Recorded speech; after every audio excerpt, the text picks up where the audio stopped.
Sipping with the smoke on the side.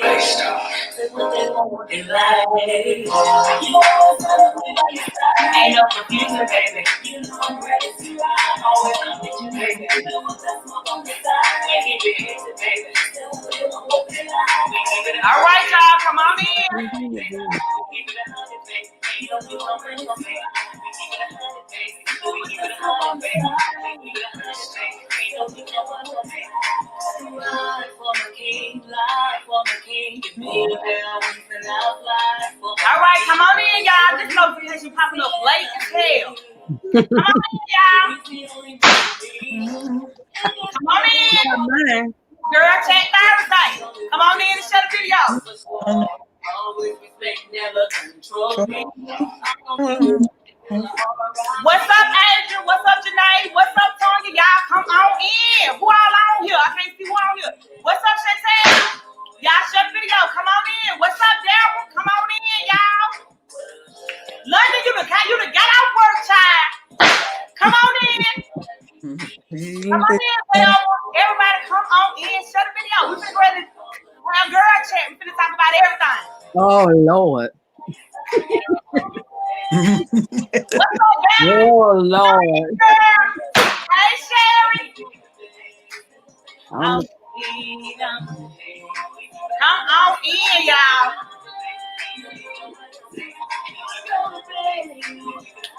Hey, Miss G. Come on in. Come on in, Calendra. Come on in, Angela. What's up, Chantel? Thank you, Chantel. Thank you, girl. Y'all come on in. All right. Come on in, Miss Bacon.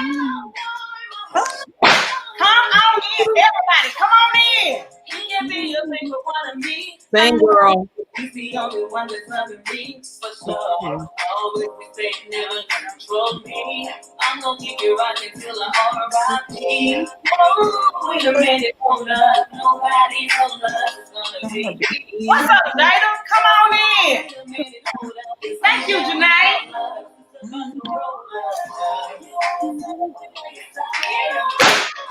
Thank y'all. All right, y'all. Let's get ready to get into some girl chat. Here we go. Let's get ready to get into some girl chat. And I would like to welcome my guest. I got Miss Carla Stewart on here, better known as C. Y'all know Miss, and I got the veteran on here, Miss Tanya. Yo. Yeah. Thank you, Carly. So look, you see all this, y'all see all this melanin popping on this goddamn screen. I'm trying to tell y'all see it. Good cut. Y'all see it. Y'all see it. Mm-hmm. So we're just gonna get into all the shit that we look. I just wrote down. Did you write down some stuff, Miss Tanya? I did. You did. Yes. Well, Well, come on. Did you write down anything you want to talk? If you think you want to talk about something, Miss T, just write it down. Okay. I wrote a couple things down that I thought would be a discussion that I could benefit from. Well, come on in, child. come on in, bitch. Better late than never. I know. Get it together real quick. Now you to call us, child. Can y'all? She just wanted to. You need to talk. So first of all, I'm gonna say, we're gonna limit our answers and stuff to 2 minutes or whatever, so we can be able to just, move on along. So if anybody win long, yeah, cut it off. Okay. All right. Yeah. Okay. So the first thing that I'm gonna bring in, after I bring this, did you write down anything that you want to talk about, Kayla? Yep. Okay. If you think of something, let me know. Let me know. Okay, so the first thing we finna go ahead and talk about, because I'm with the shit in the mess, and because this nigga ain't shit. He ain't shit. So the first person we're gonna talk about is Pastor Jamal Gray. Now, Pastor Jamal Gray, if y'all don't know who Pastor Jamal Gray is, y'all know who Pastor Jamal Gray is? No. Okay. Yes, must ain't been on somebody's business. But for y'all to be able to go on there and see what be going on. Okay. Jamal Gray, he is the pastor that keep on cheating on his wife. He's the pastor of a mega church in Atlanta. He used to call Relentless. He used to be under Joel Osteen. He used to be a pastor under him, but now he's in Atlanta. And I think his church wasn't his church. Okay, but yeah. So, but he keep on. This man just keep cheating on his wife. He continues to cheat on his wife and make her look really, really dumb and really stupid. Now he went and for like the 11th time, he didn't apologize for cheating on his wife. So this is the thing about him cheating. He admitted to emotional cheating. He didn't admit to fuck. I don't know about that saying it. Wait. But he was fuck. Come on, Miss Carter, you gotta come on in. Look. I gotta get a fan. What are you doing? He was fucking. Ooh, damn. Ooh, child. So look, he put up there and say, he said, I apologize to my wife for cheating on her and embarrassing her. And he said that she is the only woman he's ever slept with. Now, if you just look at him and see how he really is, How does he look, Kenyandra? How does he look? Is he attractive? I don't have that one. He the only woman she's the only woman that he slept with. He ain't saying about no man, but he is feminine. He feminine, and he fat. How he look? But he ain't even the cute, chubby type of fat. He is like the he like one of the big motherfuckers that's round in the middle type of fat. He one of them kind of motherfucker. He one of them kind of fat motherfuckers. That wouldn't get no pussy if he didn't get no money. He finally started getting some money, and now he gets some pussy, and his fat ass don't know how to motherfucking act. That's just the house. All the hoes is out. You see what I'm saying? He don't know how to act. So how do you think? How many times do you think that a man should be forgiven? London, come on in. A goddamn fan. Come on in, London. He got it. He's so big. But before I get to him sucking dick, because I really believe he sucked dick. But before I get to him sucking dick, how many times do you think a man should be forgiven when he continuously to cheat on his wife? Not only cheat on his wife, but publicly humiliate his wife. And he's a pastor in church. Well, you know what? I think that we're human and we make mistakes. Okay, I could say one time you got out there and you did something, but after that one time and we done talked about it, and you know where I stand, and I know where you stand, and then you go do it again, that means you choose to do it. That's what you want to do. So I don't feel as sorry for the wife as you do, because the wife should have been gone by now.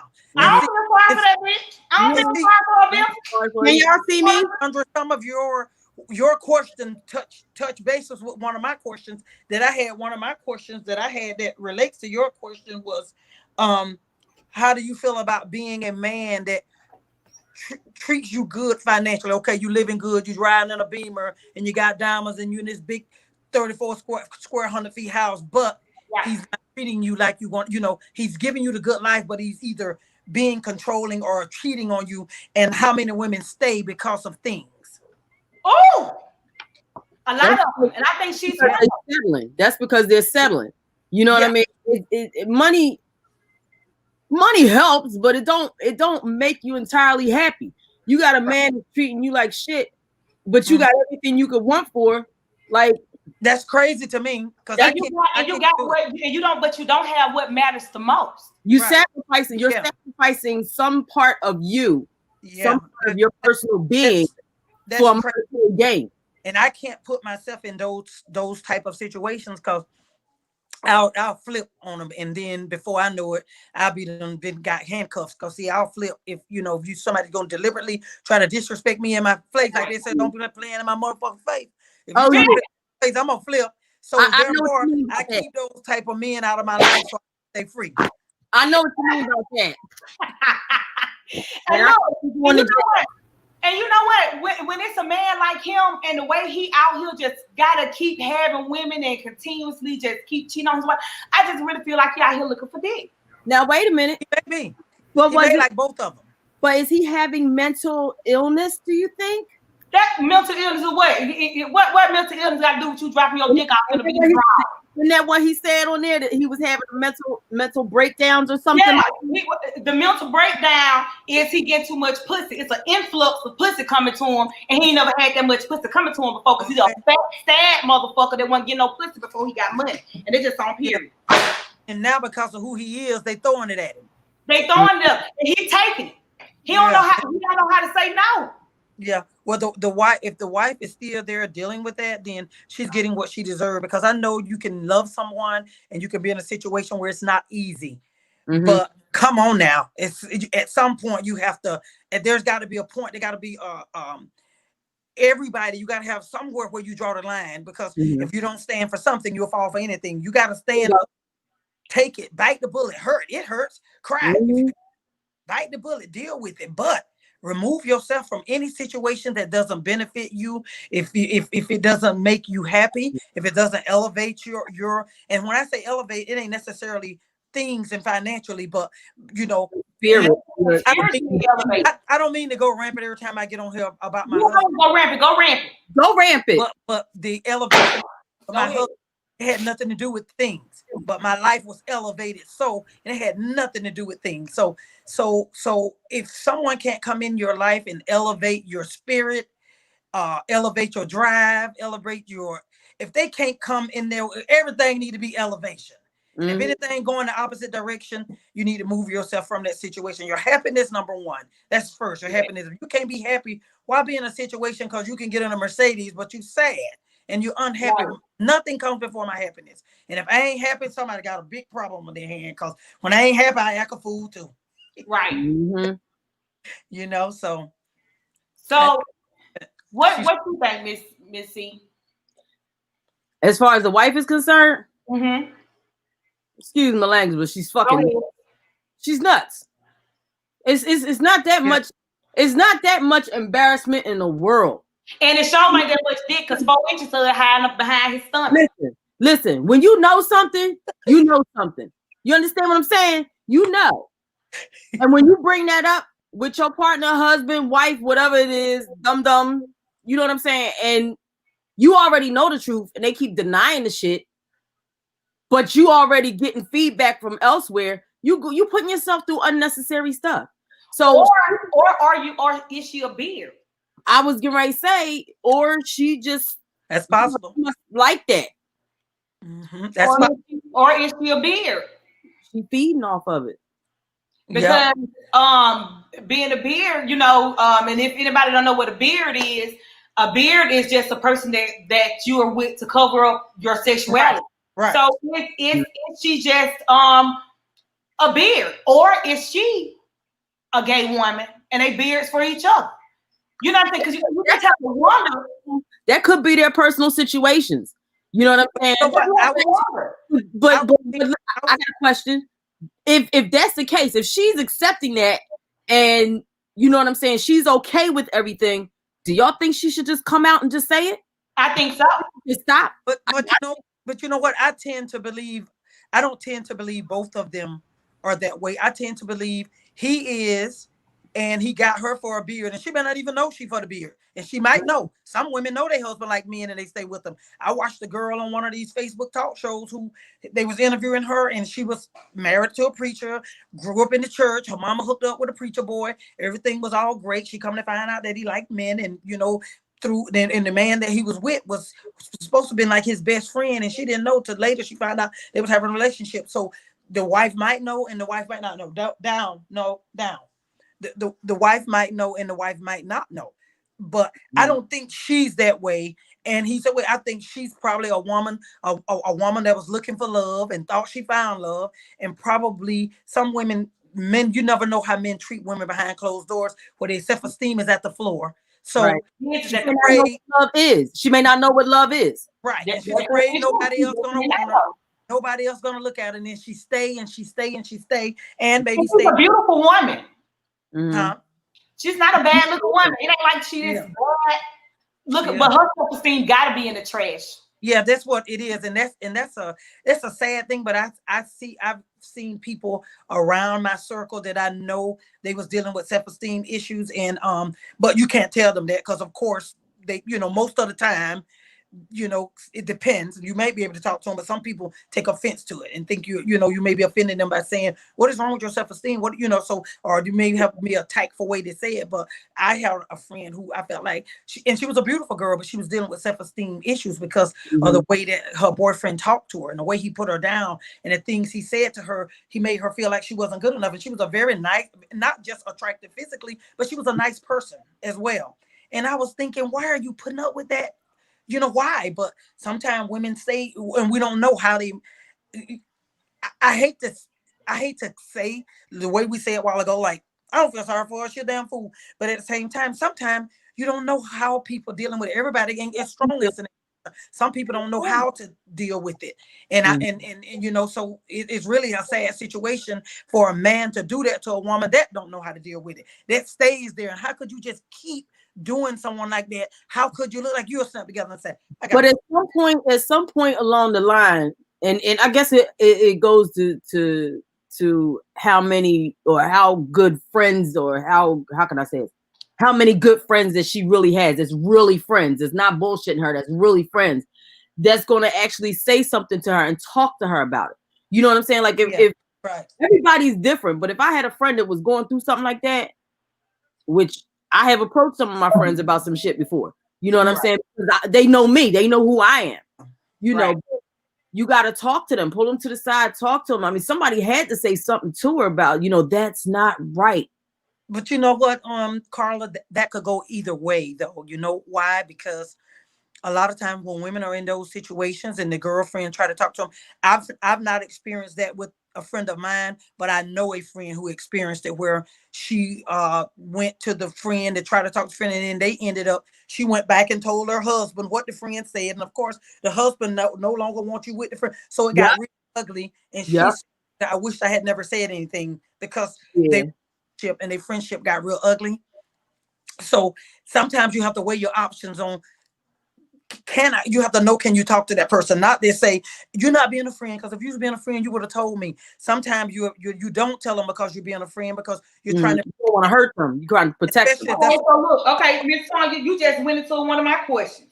Okay, one of my questions is, Adrian said maybe she got a side man, I don't care what he do. Maybe she do. Maybe she do. And he just don't know how to do his shit neat. You know what though? As nosy as niggas is, somebody done seen her. If she got a side, I think she's a good. But when you see his fat foreign ass, nobody ain't running back to tell on his ass. They probably so glad to see her with a piece of dick besides his. Right. But Keandra, not that they want to tell on her, just niggas like to gossip. Not that they want to tell on her, but people gossip. So I think if she was, the rumor would have been in the rumor mill by now. What I think, and I don't even know this person, I've never even seen him on your page because I've been in Facebook jail. I stay in jail. I'm in jail on my other page. For getting me a Trumpster's ass. They keep me in jail. Locked up, they won't let me out. They won't let me out. I got 9 more days of countdown. So I can look, Keandra. Wait, I ain't trying to change the subject, but I got 9 more days and I'm gonna roast their ass by Trump. You're gonna roast their ass in a minute. I'm gonna ask you about. Look, so this brings me to my next question. If your best friend or sister, if you seen her husband or a man out cheating, and there wasn't no doubt that he was cheating. He might be walking with the girl with his hands on her ass, or however niggas do. Would you tell? And if so, why or why not? I have told. Me too.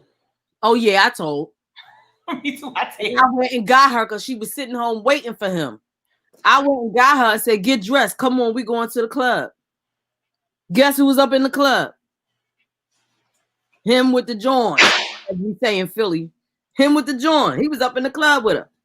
I said, "You see that right there? And you sitting at home waiting on him. Look at that right there." Period. But you know what? it's up to them to make up their own mind what they're gonna do. Cause she went right back to him.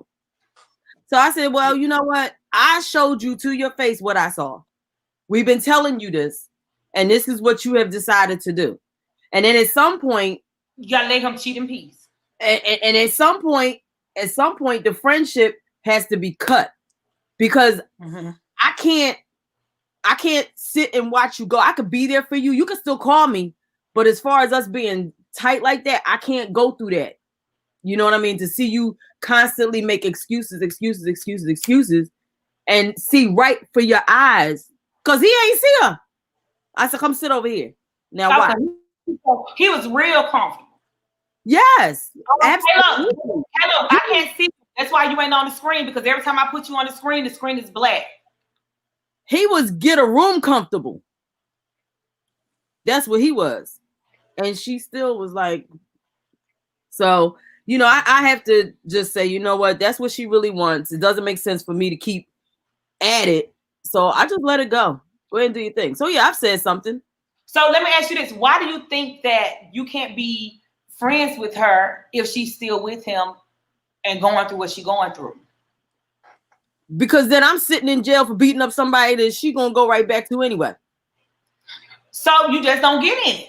You just tell her, don't talk to me about your man. I don't want to talk about him. But if something happens in front of you like it had before, okay. You understand what I'm saying? It's like I'm putting myself in your position because I'm with you. He doesn't like the fact that you're out with us, and then he's coming over, jumping on you, and we jumping on him, and you're still like, oh, but you know, I can't do that. What you think, Miss Tanya? Now, for me, I will tell and I will not tell. So let me break that up for you. Okay. If my look, Carla, why are you laughing already? You know, because I'm getting ready. I gotta find out what I can tell. Coming with the shits. No, because you know what? Get ready, Carla. Because you don't tell. See, sometimes you don't tell right away. You don't tell, but you watch everything until it gets to a point where you gotta say something. So I just want to hear what you gotta say. I'm sorry. Yeah. So what I'm saying, okay, if my sister, if this was all new, and we thought this was a good husband and this was a good man, and then I saw him out doing something like that, sure, I'm going straight and tell my sister. But if my sister been dealing with this shit 19 years, I'm not gonna keep telling her the same shit over and over again. Right. Stay and go fuss and fight and stay and fuss, because all I'm doing is bringing drama in her home, because you see now 19 years she ain't left the nigga. So I would not tell her in that case. But if it was all new and we was like thinking this dude was the dude, and then I'd be like, what? You know, then yeah, I'm gonna tell her, and I'm gonna tell her that one time. And then if she don't do nothing about it, I'm not gonna say, you a fool, you should leave. I'm gonna let her make that decision. And if she love him again and take him back, I'm gonna love him just like I did before. But at the same time, that makes me then start paying attention to, is it worth it to even tell her? Is she gonna? Right. So that's why I say I will tell and I will not tell. Yeah, you just get tired of talking. Yeah. Right. So, me, I would definitely tell, and I'm the type, I'm a call and say, hey, Demetri, my sister on the phone right now, and I'm gonna FaceTime and flip the camera around a little bit. I'm gonna tell you. You know what I'm saying? You know, I'm, like you said, I'm not gonna sit there. Hey, Brenda, come on in. I'm not gonna sit there and keep on telling her the same thing, and then this some shit they keep on going through all the time and all the kind of stuff. But I tell her once or twice, and then after that, you know, sis, let them cheat. I think once or twice is sufficient. You done told her once or twice. If she ain't done nothing about it, then she's not going to. So why bring in fight in her house? Because when you tell her, she's gonna go home and cry and fight with him and make her sad and make her cry. And then all he got to do is lay her some good pipe that night. And then that next morning, she'd have forgot all about that shit ever happened. Wait a minute. Come on. I'm late. Come on in for the pipe. It ain't working. You got it backwards. I ain't wake up this morning. She woke up this morning, won't even call you. Right. Look, okay. Now let me see what I want to. What you want to talk about, Miss Tony? Because I got a shitload of stuff. Okay, so this was one of my questions. It is how do you feel about would you date a guy? Okay, he's good to you, you know, he treats you right, but he doesn't have any affection. But everything else is in line, but you like to cuddle, you like to hug, and he's someone that he don't like no cuddling, he don't like no hugging. The only time y'all are cuddling is doing sex. But after that's over, you know, I'm guilty. That was me. Mm-hmm. I used to be like that. You don't need to be all up on me after we get through fucking. I'm tired. You know what I'm saying? I'm tired and I'm over here. I'm in bliss and shit. I don't need you patting on me. I'm hot. You know what I'm saying? All that shit. You know, I was that person. I was my husband is very affectionate. I'm talking about, oh my God. You know, he's very affectionate. And I didn't know how to be affectionate. I used to feel like he was pounding me. You know what I'm saying? Like, bruh. You know what I'm saying? Get off me. You know what I'm saying? Like, damn. Because he want to be all, want to hold you out like my hand hot. You know what I'm saying? I ain't want to hold. I just wasn't. I wasn't raised with a lot of affection. I was raised with a hustler as a mother. You know what I'm saying? So I wasn't raised with a lot of affection. I was raised to just do all that other shit in between and all that shit. Okay, all right. But I had to learn that. I had to learn. So I think it takes you with a person like that, you either gonna be with them or it's gonna take some you're gonna leave them or you're gonna teach them. Mm-hmm. Yeah. Some people you have to teach how to love. Everybody or teach how to be affectionate. Because some people don't know that it's being affectionate. Sometimes it's just let me breathe. You know what I'm saying? It could be that, you know, let me breathe. On my neck, like because I'm not the type of woman that you have to always be up under. You have to always call all the time. You gotta, because I ain't that type of woman. I'm not gonna call your ass every hour on the motherfucker. I just seen your ass. Gotta be here with you. You know what I'm saying? Till you go to work. Yeah. You know, and all that shit. So I'm good. If my husband, he works 12-hour shifts. And if I only hear from him one time, I'm cool. Like, I don't want to keep on talking to his ass. He's gonna be up on my ass cheek when he's around. And see, in my case, it's been difficult. It's been different for me because I'm that very affectionate, overly affectionate person. Not that he got to call me 5 times a day, but when we're together, I like my little cuddle time, and I like to lay in the bed in your arms, and I like for you to kiss me often. You know, we ain't got to be tonguing. I ain't somebody sticking your tongue all down the throat. But I ain't no tongue kiss. I ain't did that in years. I don't even like that. You know, but I don't need some foot. But you know, smack me on my lip 3 times out the day, you know, just let me know we here. We got that connection. But I don't have to like call me every 5 minutes, you know. I try. Right. But I'm the person that sees the guy I dated before my husband, no affection. Mm-hmm. Physical attraction was there. I was so physically attracted to him. Money, not that I went after him for money, because when I met him, I had no idea that he had money, but he ended up someone with money, but I didn't know that. Beautiful home, beautiful cars, treated me like a lady, probably the most respectable guy I probably could have ever met. As far as I never had, he was the first guy I went out with that pulled my chair back for me to sit down in the restaurant and take my coat off and put my coat on. I was like, what the hell? Where you come from? Yeah, you know what the hell was going on, because I had never had a guy do that for me. I had guys that treat me like a lady, but as far as pull your chair for you to sit and hold your jacket for you to stick your arm in, but he had zero affection, zero. I fly to Arizona because he lived in Georgia. I fly to Arizona and fly to Georgia to spend time with him. And at the airport, he'd give me a little like kitty hug, and I said, I haven't seen you in 6 months. Hug me like you. Okay. And he supposed to be grabbed by the pussy.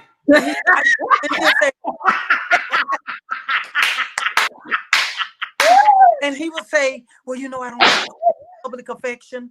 And I'd be thinking, you don't like no damn affection. But he was not affectionate at all. But financially, anything, I didn't have to ask for anything. I mean, I was in between jobs. He called me up. You okay? You need anything? Send me your bank account. I sent my bank account number. He deposited thousands of dollars in my account because money was so. I think he cared about me for the way he treated me, but he had no affection. I couldn't get used to that. And I couldn't. And God bless me with someone that's just as affectionate as I am. Girl, don't you know I'm in La La Land? See, now I couldn't deal with a man that wasn't affectionate now because I've had it for so long, but I had to be taught it. Yeah. I did. Well, what about you, Miss Carla? What you think about what Miss Tony said? Asked. as far as affectionate, I mean, I'm an affectionate person, but at some point, like, seriously, like, leave, like, come on. Like, you know, let me breathe. Can I walk down the street? Can I go to the bathroom? You know, like, look, just you know, go on now. You don't supposed to be able to walk down the street after that. Listen. Ooh, child, you want to come on in, Miss Tanya? Period. Maybe that was the point. You supposed to barely make it to the bathroom. See, that's probably why You supposed to be laying in the bed on some brand new soap and rag. Right. Well, let's think about that. Yeah, that's probably why I wasn't that much affectionate. Bring me a rag. Yeah, I was like, go back up off me, leave me alone, let me go. I'm gonna walk down the street. Yep. I'm gonna walk down the street. I probably come here, babe. Can you just hold me for a little while? But I can't get up and walk now. I can't let them know that. You know, but I mean, affection is nice. You know what I'm saying? It's real nice. You know, you just got to be careful of that sneaky ass affection. You know what I mean by that? You know what's the sneaky affection? The sneaky ass affection is the affection that you don't be getting until you around some other people and he knows he's checking you out. Now all of a sudden it's come here, baby. Keandra, London said, treat me like a hoe and go to sleep. Oh, the sneaky affection to go to sleep. No, he said treat me like a hoe. He said treat me like a hoe and go to sleep. That's what I want. Treat me like a hoe and go to sleep. No. That one right there. No. No, we ain't got to do it all night, but when we first finish, you know, shit, pull me close to me and let me know. I want to hear your damn heartbeat. Shit. You want to make sure you're alive? Yeah, that too. Okay, I can understand that little bit of affection. Wait, hold on. Let me lay on you. you. We got to cuddle all night long, but right after we freshly finished, you know, pull me close to you. Let me breathe in my ear and shit. Let me breathe in yours for a minute. Look, let me ask you. Okay, damn, you keep on getting to all my shit, Miss Tonya. Come on in. I wasn't ready. Let me ask you this, Miss Tonya. What is something that you think that men do, that they think is sexy, that we don't find a sexy and that don't turn us on? I'm gonna say the first thing: don't lick in my ear. Don't lick in my motherfucking ear. You know what I'm saying? Woo, child. Don't lick in my motherfucking ear. I don't like no nigga licking in my goddamn ear and my ear and all that shit. Me either, but like, I don't like nobody licking my ear, but I do like to breathe. I like to feel the warm air, like if he's close to my ear and his warm air, that gives me chills. Breathe. That make your pussy tingle. I ain't talking about that. Yeah. Down the spine. So like that breathing. I like the breath. Breathe is fine. But when they get through licking in your ear and leave it wet, and then when they move their mouth, it get cold. God. What is that breath? Then your ears stink. Their ear be cold. Let me tell you something else I don't like. And I know a lot of women like this type of shit, and that's fine. But it's just because I just don't eat pussy. You cannot eat my pussy and then kiss me in my mouth. You ain't gonna eat my pussy out. And I got some good pussy. You know what I'm saying? Because everybody that's been down there don't want to come from down there. Remind me not to drink nothing before you start talking again. Get my wine out. I don't like that. Who like that? Who like getting? Some women like to taste their pussy. Okay, well, so I'm gonna put it like this right here. I'm not dying to taste it, but I'm not gonna screw up the moment. I'm gonna just go and say, well, it's yours. It's yours. Right. I ain't dying for it, but I ain't gonna mess up the moment. Now, come on. Woo! Well, my husband already know. You know what I'm saying? You the way I done got this now, honey. In my mouth. And you slobbed and globbed all that wet. Now yeah, you get ready to start. That's what. Look, something guzzle me down. You can That's the time you got to go on bar none and get nasty. I don't want you look. Don't be, you know what I'm saying? A nigga try to come up and they kiss you and all that shit. You know, kiss that nigga. You want to and kiss that nigga on the neck. Nigga, You can't be messing up. You can't be messing up the moment. Janae, look at Janae. Look at Janae. Janae talks about I don't mind because you eat pussy, Janae. Come on, bitch. Where my goddamn fan at, bitch? Bitch, you want a little pussy on the tip of your forearm anyhow. Oh God. Oh, okay. Look at London. Look at London. London, you know what? London, let me tell you something. London is this is my baby. He got then kissing saying you right, London. London, I'm with you, London. Shit, I'm with London. You freaking fuck me. Miss T,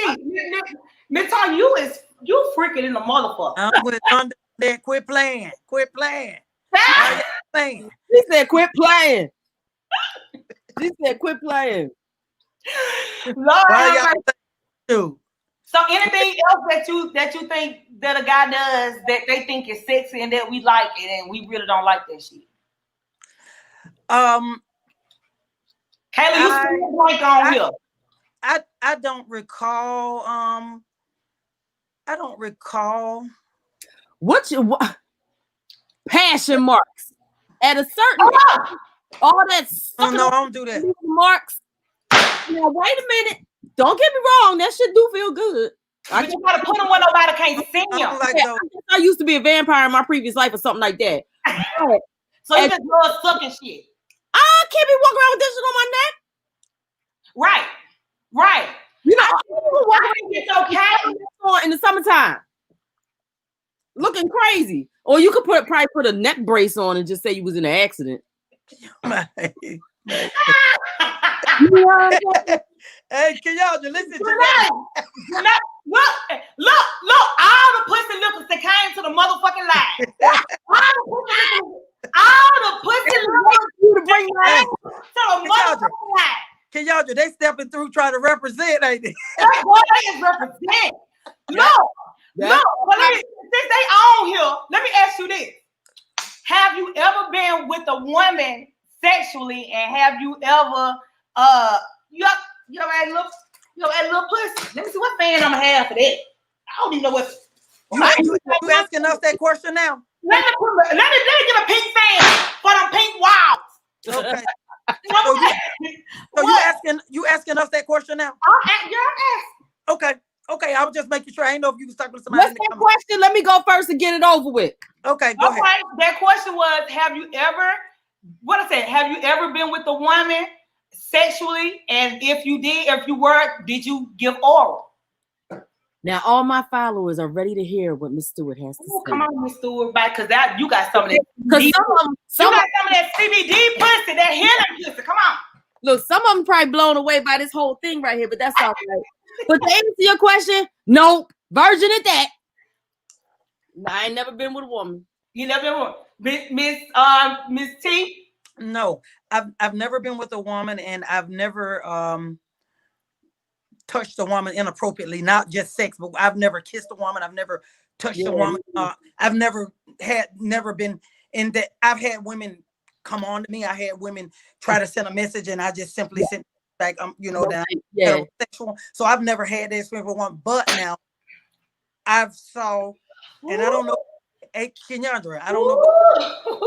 I have saw women that I said, if I was gay, I would talk to her like Ellen DeGeneres. I like her personality. So if I were gay, I would want to date Ellen DeGeneres.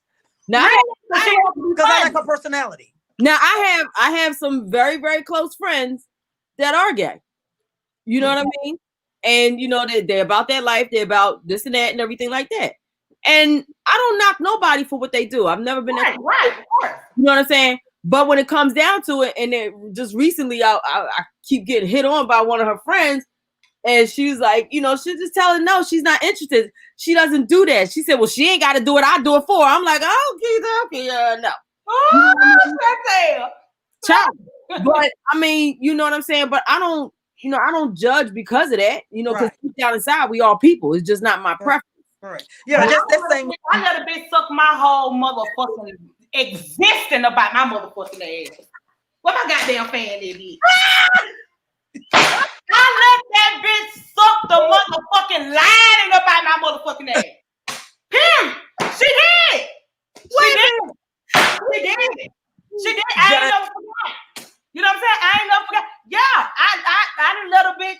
Am I finna be eating pussy and all that shit? That's not my shit. You know what I'm saying? Yeah. I don't eat pussy, bitch. I'm not gonna put my leg and head down by your thighs and none of that shit. I don't even smell it and look at it. You know what I'm saying? Right. But have I let a bitch eat? Yes, I have. You know what I'm saying? I have. I let a bitch suck my whole little man. She sucked that bitch out the goddamn boat and motherfucker put a float on and start floating. Yeah.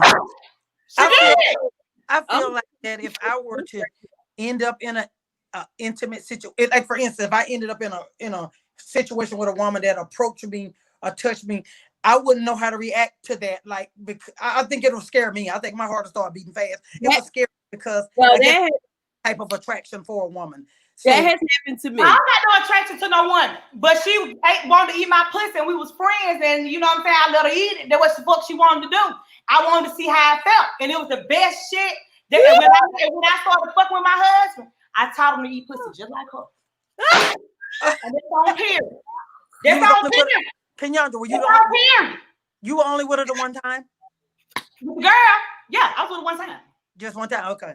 I just wanted to experience it. Yeah. Now one day when I probably get by 50, I might eat some pussy. I don't know, just so I can just say, you know, I know how to eat pussy. I've ate pussy before. I don't know, you know what I'm saying? But it ain't nothing that I want to do and that I'm designed to do. I want to try everything at least once. I've never had a threesome. I've never had a one night stand. It's a lot of shit. You know what I'm saying? So then I got to experience one day. Yeah. Now I've had a one night stand before, not a lot, but I have in my younger years. But I've never had a threesome. I've never been in a situation other than one man and one woman, you know, with me. So, you know, probably the freakiest thing I've done, it would be probably just oral sex. It's probably be the freakiest thing I've done. I ain't no freak-a-dick, you know, like that. But I like to enjoy it. But like with, you know, one of my stipulations, any man I meet, when I met my husband, we start dating any man I meet before we get off first base. I let him know 2 things don't expect from me. I'm not into anal sex. It doesn't feel good to me. I'm sorry. I'm not gonna be in pain. Why you took a sip of your drink, Missy?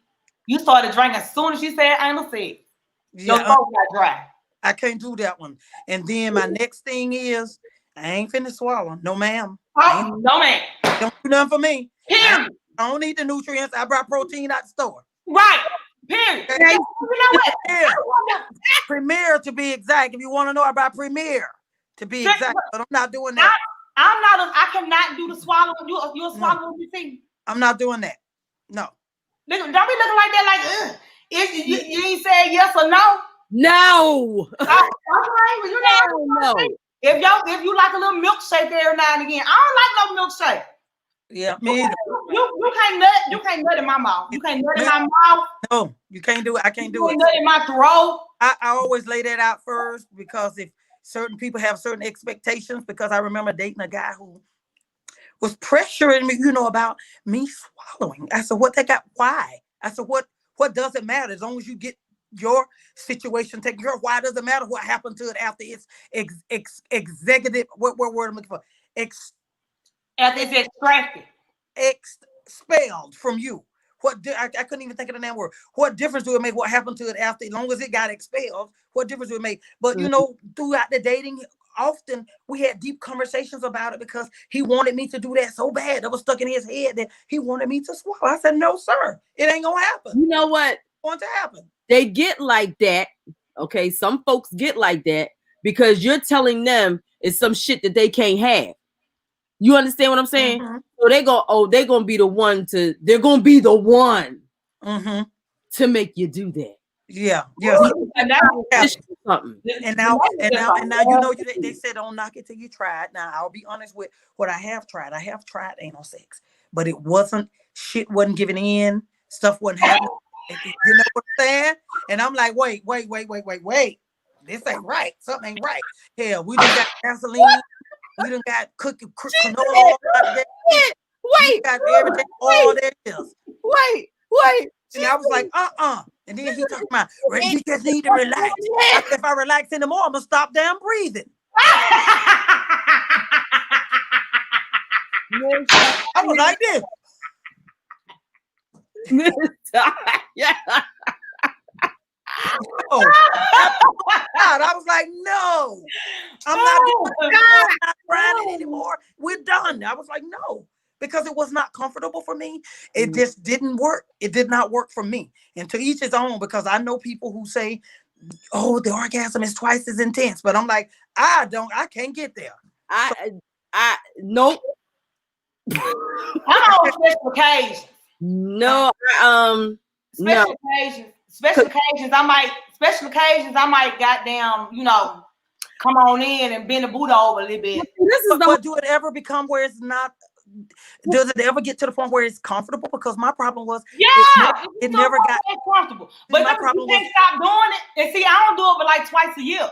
But when you stop doing it, your ass, that bitch, you know what I'm saying? It go right back. See, what happens when a person got gas? Yeah. And somebody in your asshole? Yeah. If a motherfucker is good in your asshole and an air pocket in there, going, shit wasn't happening. What else it gonna do? Yeah. But shit wasn't happening for me. With the gas, you know what I'm saying? Like, y'all talking about all my shit. I swear to God. Look, let me go. Yeah, it wasn't, shit wasn't happening for me. I mean, because people say, don't knock it till you try it. So I was like, and then I had a girlfriend who really was into that. And she told me, oh, girl, the orgasm is twice as intense. Yeah. And so I was like, what? And so I thought, okay, I'll try. And I'm telling you, I tried with all my might.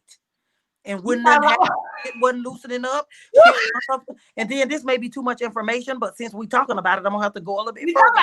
And this is the truth now. He never totally penetrated me because I could not tolerate it. So just maybe about that much. You was clenching because it wouldn't give way. Yeah, it wouldn't get you. You well, what the hell y'all wanted me to do? That's exactly how your asshole needs to open up, just like that right there. Just like what you just did.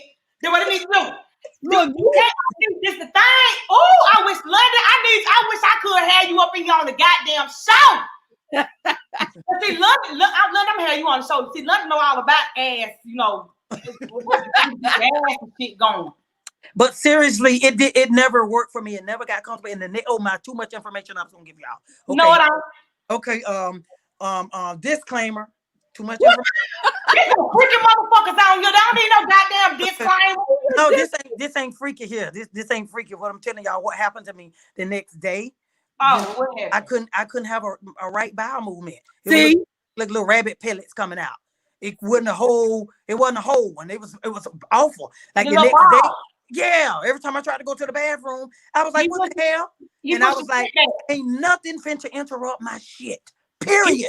You push you. I'm with you on that. I'm done. You want the shit and do an ecstasy. Y'all ain't got no gay male friends. So if you did, I'm talking about the next day. I'm talking about the next day after I tried. You know what I'm saying? If you'd have cleaned your asshole out and your colon out before then, you wouldn't have had no shit pushed back. No, I ain't talking about that. I'm talking about when I went to have me a normal bowel movement, it wasn't normal. After you got to go in your asshole, right?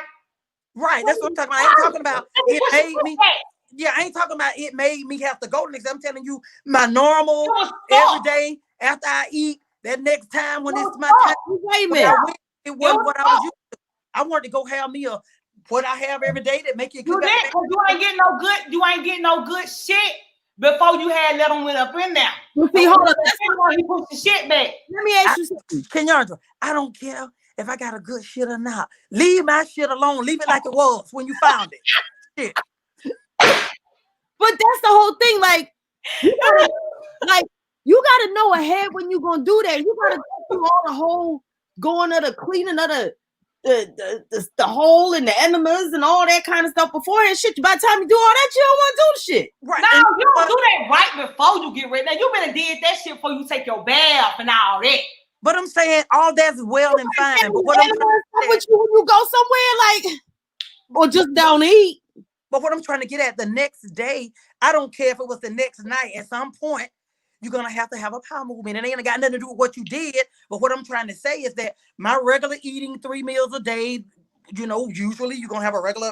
Some people every day, some people every other day or so. But I'm just saying, when it was time for my regular that I'm supposed to have bowel movement, it wouldn't come out right. Fuck that. I was like, that's a problem. We got a problem.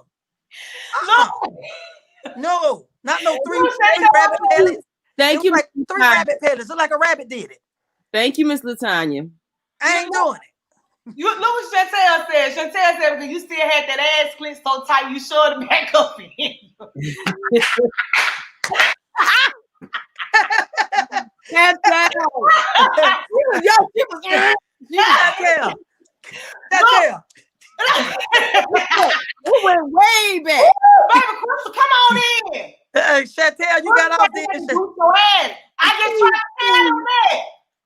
I just told you how to get your ass together. Let me tell Chantel, you got off then. Look, so let me ask y'all this. This brings me to my next question. This is a good segue because y'all talking about the shit I was gonna talk about.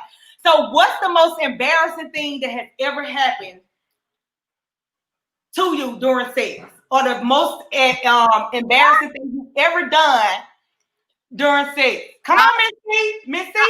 I farted.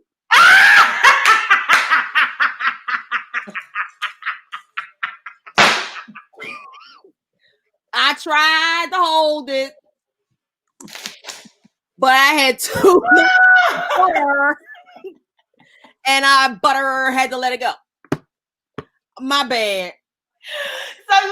So look, He was rumbling under the eyes. Well, so what did he say? That's all right, baby.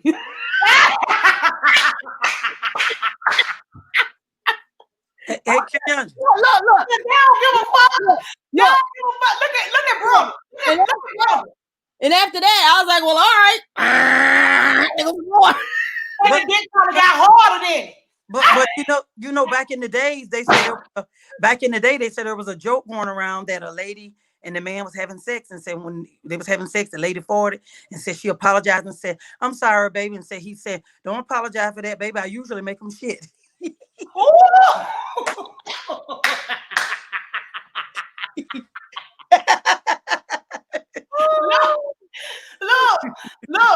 I guess that's probably the most embarrassing thing. I wasn't even embarrassed. I ain't even gonna say I was embarrassed. Cause let me tell you something. My husband's so nasty. You know what I'm saying? I fought on his dick because we've been married 17 years. I'm not getting up. I'm not turning over. You know what I'm saying? I'm not gonna put my booty out the cover. I'm not doing none of that shit. If you don't want me to fart on your dick, don't have it in my ass crack. I be telling him, you be having me stationary because you want to keep your dick in my ass so you can go to sleep. So if you wanted to lay there and part in my ass, when I have to fart, I just fart on him. Well, I just fart on him. So anybody who ever be with my husband, you know what I'm saying? We don't make it, or anything go down, bitch. Suck my poop, bitch. I would say probably the most embarrassing thing that's happened to me would be, I'm a plus size woman, and I've been a plus size woman probably most of my adult life. I think I probably started to put on weight at 27 when I had my son. That's probably when I became a plus size woman. But before then, I was just thick and fine. But then I became a plus size woman. But I would say the most. What is that, Brittany? I'm on the thing. Okay, I'm sorry, y'all, but I would say the most embarrassing thing for me would be by me being a plus size woman. I remember one time I was at the guy's house and his bed broke down and the damn wood broke. and of course I'm feeling self-conscious, like he ain't gonna think his damn bed was just weak. He gonna think, damn, I know you was a big girl, but you that damn big, you breaking down my bed.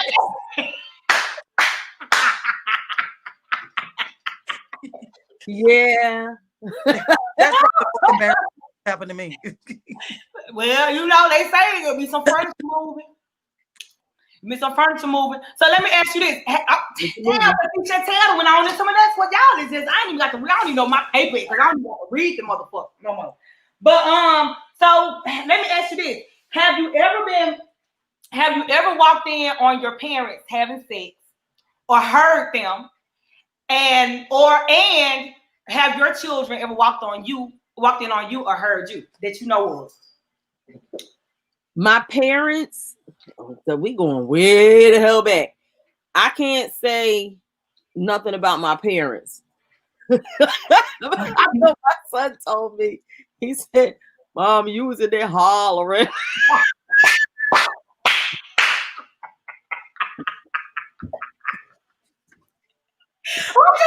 I said I was not. You was I heard you hollering last night. I said, I said I was having a bad dream. It was a bad dream. A bad dream. So I've never gotta wait. I've never walked in on my parents, but I've heard them before when I was much younger. And normally, you know, I love to go get in my mom's bed. But then when I heard them that night, the next day, I didn't go nowhere near her bed. I thought, you know, I was young. I didn't know nothing about it. I just thought nasty because I heard it and my feelings was hurt.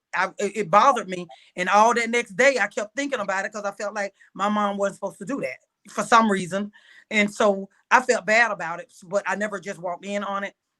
And my son has never walked in on me most of the time. Even now, look, my son, 25 years old, he moved out now, but he moved out like less than a year ago. So he was 24 years old and still living here. And my husband would get mad because I'm trying to be quiet because my son 3 doors down from my bedroom, but just, I think I would melt and go through the floor if I knew my son. Just to thank you. Yeah. Right. So I've always been very cautious about that. Now I've been walked in on a hotel and my big ass was on top just riding. The damn maid came in and pushed the door wide open. I fell off the top of that nigga and I cried like a baby. He said, well, why are you crying? And he was laughing. He had tears coming out. He said, but why are you crying? I said, because I ain't never been caught before.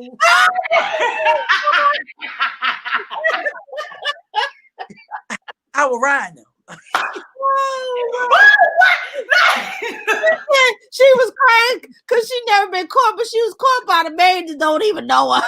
But she pushed the door wide open. She pushed the door wide open, and I was on top and wasn't nothing but ass in the air. I was You got a lot of ass.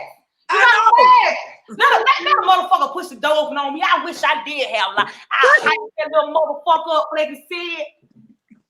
I was so embarrassed. I was outdone because that ended, and I cried, and he was like, well, why are you crying? And then he was trying not to laugh, and he kept bursting out laughing at me, and then he kept saying, but why are you crying? I said, because I've never been caught before. And I had never been caught before. That was my first time ever being caught. Other than, you know, somebody might have, I don't know what somebody could have heard, but I'm saying as far as being cold-blooded, busted in the act, I've never been caught like that. I've never been caught in the act or busted in the act. I don't know if they've heard it. If they heard it, they ain't told me. But if they did, don't come in here telling me, you know, your goddamn business. I'm in there fucking y'all know what's going on. Y'all know what's going on. But I walked in on my, I heard my mama having sex. And so I heard it in there, right? And so I went in there and stood on the washing machine because the washing machine vent, you look straight through her vent and they go her room. So I heard some fucking and shit going on. So I got pissed. I know she ain't in here fucking. You know what I'm saying? Like she the child. So I said, I know she ain't in here fucking. I go up in there and sit on the washing machine and I looked and see her up in there fucking in the vent. I sat outside the door and cried like a motherfucking baby. Yeah. I could not believe that she had her little ass in there fucking. You looking, you would have been crying outside that door if she'd have caught you looking. Yep. Right. But I was so pissed. I heard it and it was loud. And I was like, I know she ain't in here fucking. You know what I'm saying? Like, I know she ain't in here doing that shit. And I went right on there looking in the vent and she was up there throwing that ass in the circle. Mom, you see this? You know, I done told people your business. I ain't never told nobody that. But I see you throwing that ass in the circle through the vent. I saw her. Mama had me at 16. So, you know what I'm saying? I done heard her fucking a lot of times. I just like, but yeah, I heard her now fucking. Yeah, y'all. I heard you fucking, Mom. Y'all kind of grew up together a little bit, huh? Your phone will ring when we get off of this. Kisses on the time she heard you fucking. So let me ask y'all this question right here. This is totally another goddamn subject, but oh well. So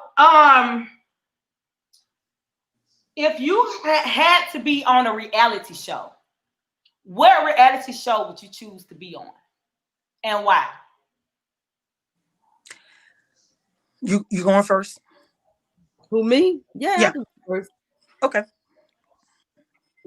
The only ones I watch is Love and Hip Hop. really, because I don't have time to watch all of them. It's just too much of everybody else's reality that's going to interfere with my own damn reality. Right. So, you know, it probably Love and Hip Hop. And then which one? I don't know which one I would be on, but why would I be on there? Cause yo, the drama, I'll be getting my popcorn ready. I just want to pay attention and see, I just want to get all the business. Yeah. You know what I mean? But I'm a peacemaker though. And I try to keep the peace. I know somebody out there saying, why is she lying? I'm not lying. I am the peacemaker. Until Lord have mercy. you piss me off. So I would be trying to keep the peace. But then when the peace go haywire, I'd be the one be like, you know Mimi on Atlanta? Yeah. Atlanta? When they start fighting, what Mimi be just like this. She be like, she sure do. that would be me. I want to, right there in the middle. You know, she real cool. I ain't never seen her before. But yeah. What show Porn.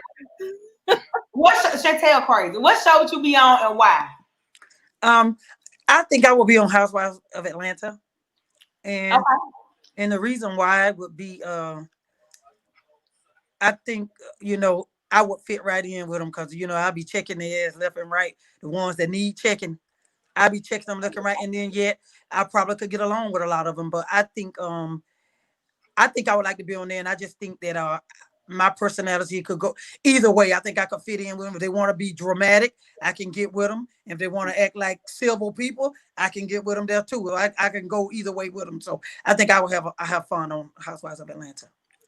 And I think my favorite person on Housewives, okay, I'm gonna put it like this: the finest one on there is Portia. I think Portia fine as hell. She I ain't gay now.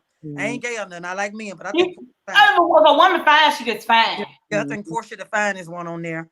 And I think I like Cynthia's personality. Yeah, the best. Chill. I think I would be on Real Housewives of Beverly Hills because I just feel like they too stuffy. I feel like, you know, they finally got a black woman on there. I don't think there's enough women of color on there. Mm-hmm. And all them bitches is rich for real, in real life, rich. Mm-hmm.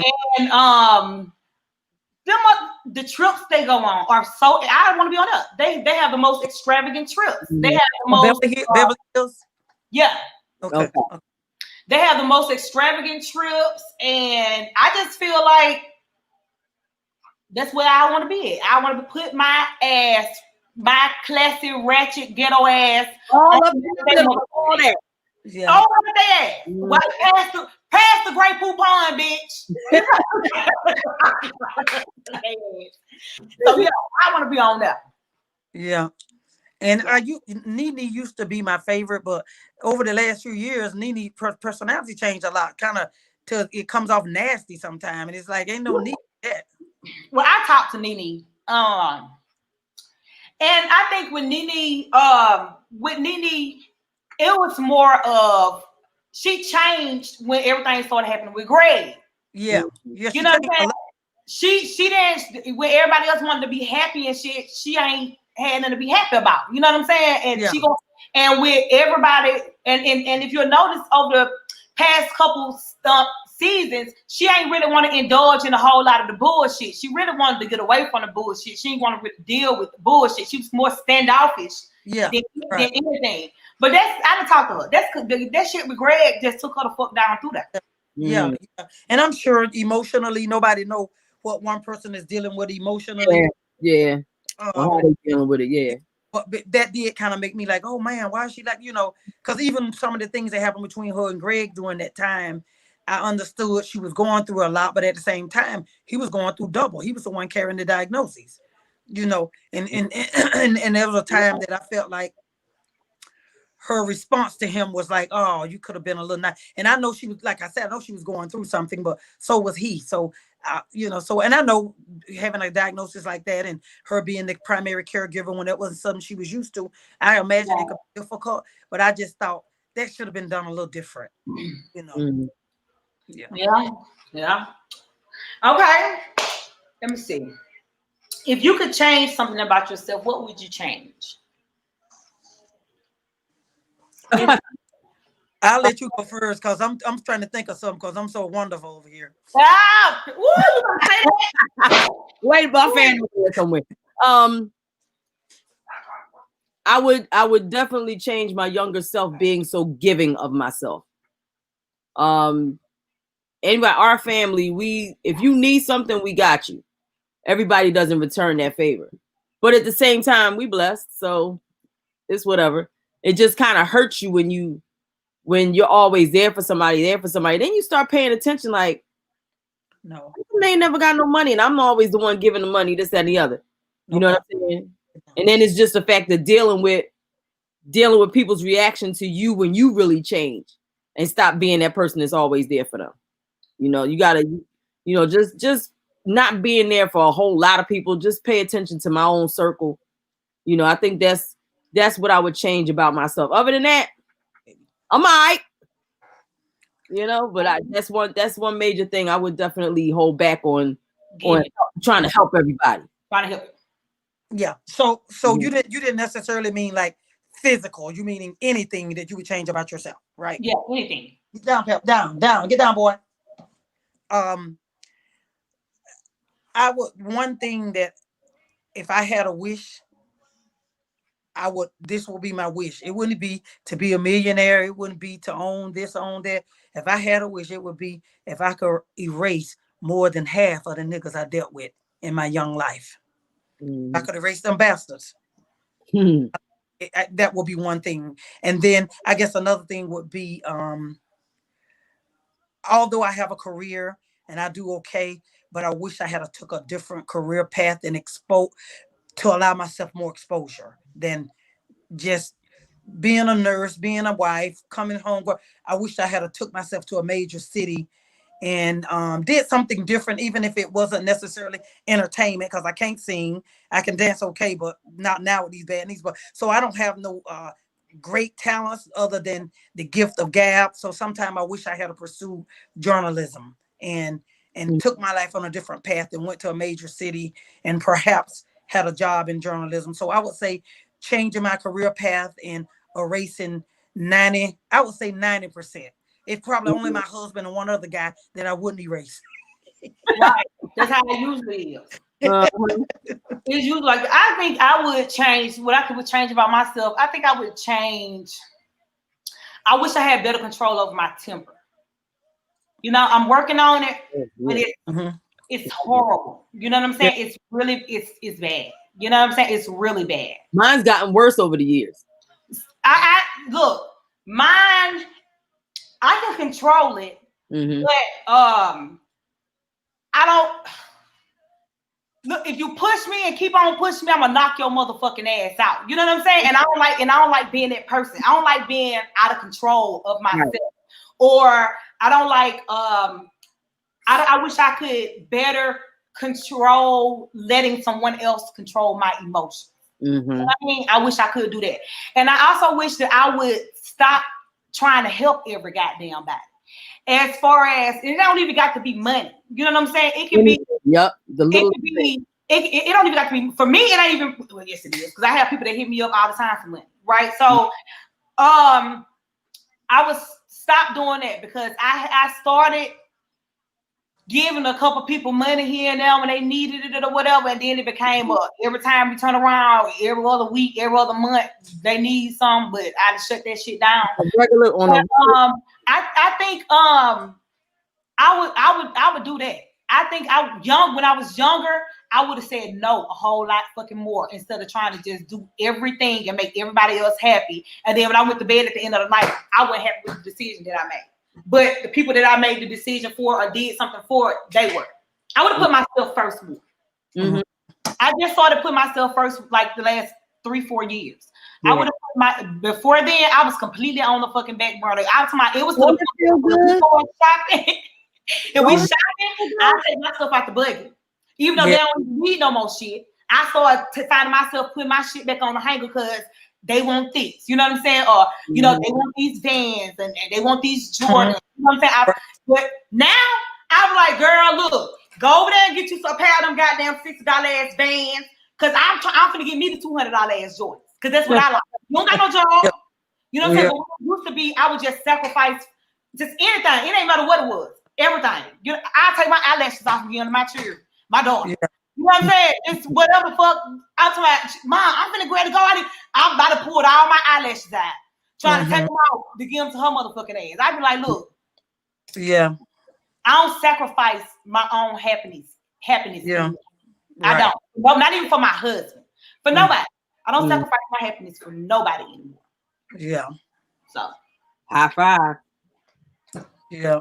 And one other thing I would have done different, this quick, I'll make this real quick, is that when I had my son, I was 27 and I was still partying and clubbing and hanging out. I was single and I was, hanging out. I wasn't married to his father.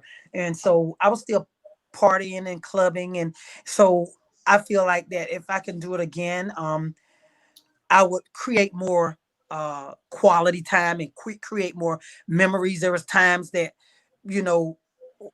I should have been doing something memorable, and that we just sat home and watched movies. I would change the time spent.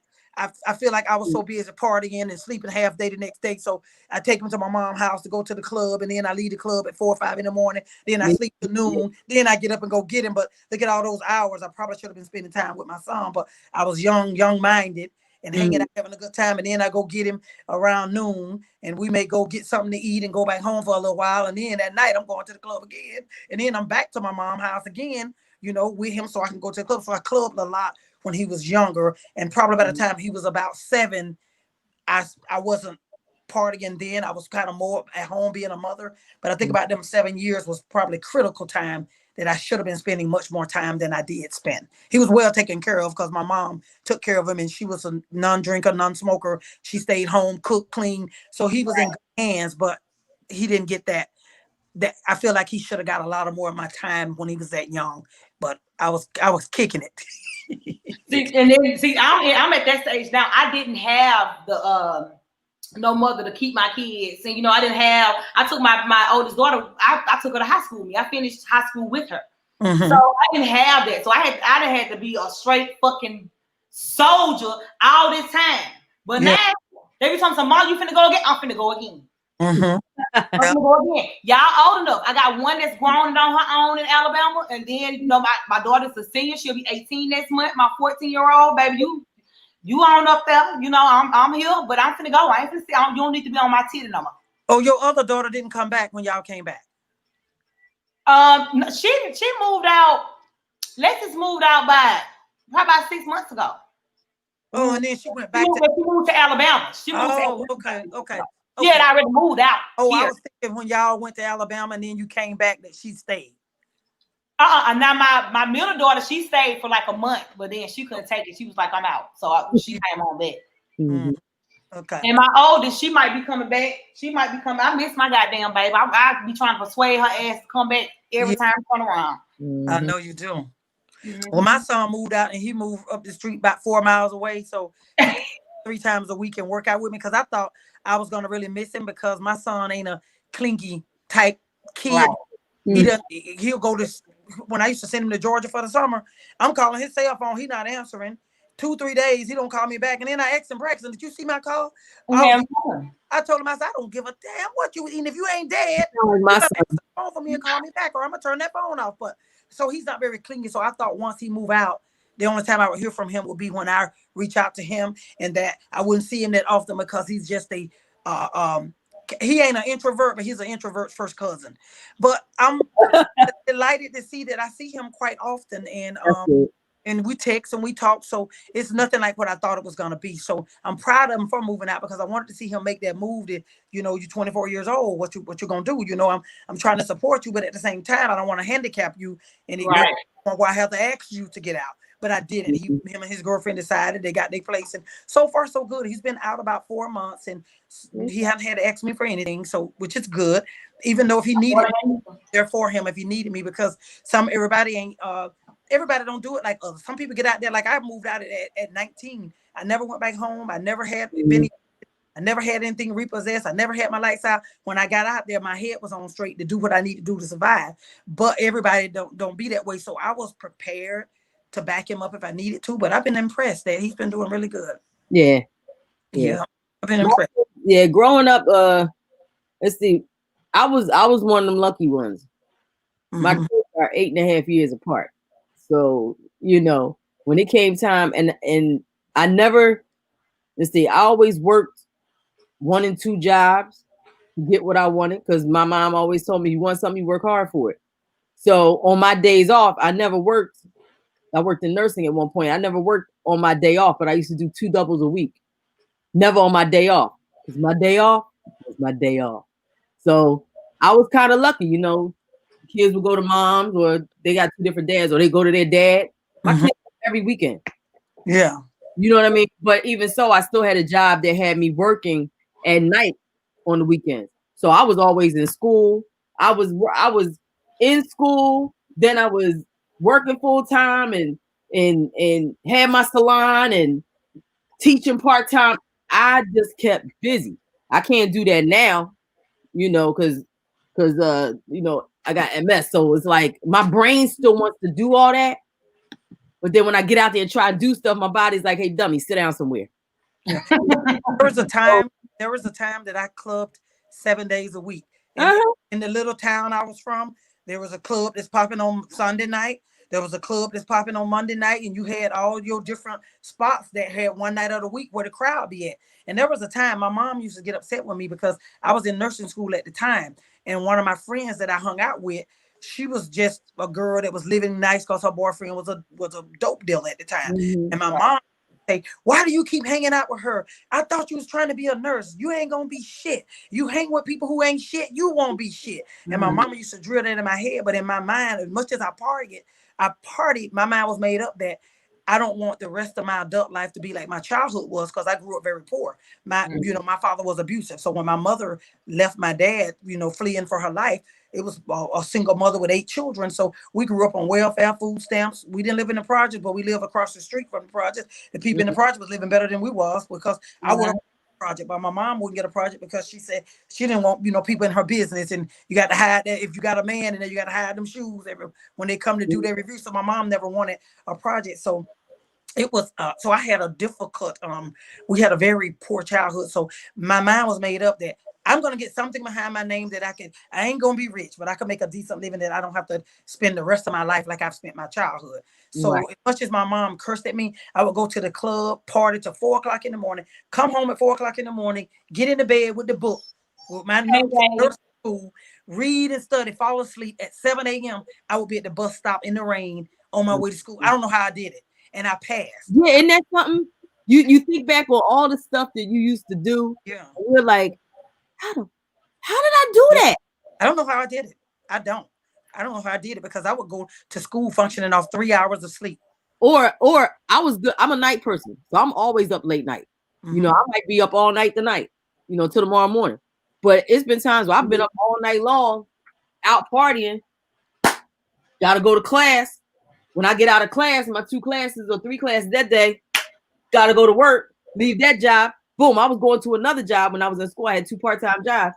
Then maybe I'll go home and get some sleep. Like I had to schedule sleep. Like, all right, I didn't get sleep for 24 hours. Maybe I'll get sleep in about another 15 or 16. Like, I can't do that now. I'm all messed up. You better take me to the hospital or something. Serious? I wish I could. I really do. Like some days I get like that where I could just, I'll be up, you know, for 24 hours. Then I'm mad at myself. Then the next day I'm sleeping like 10 to 12 hours, you know? Keandra, I got one more question before. Go ahead. Before because you about ready to end in a minute, right? So I got one more question. My question would be, this is a question I wrote down. And not that I have experienced it. I was going to say, not that I've experienced it. Yes, I have experienced it, but I didn't experience it very long.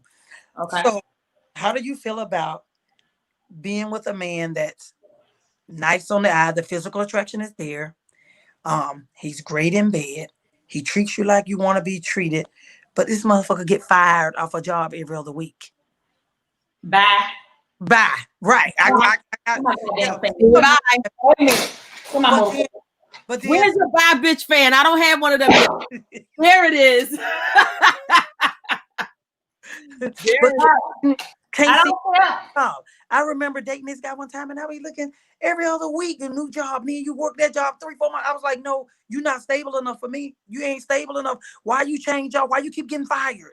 Why do you keep doing? You know what? Fired?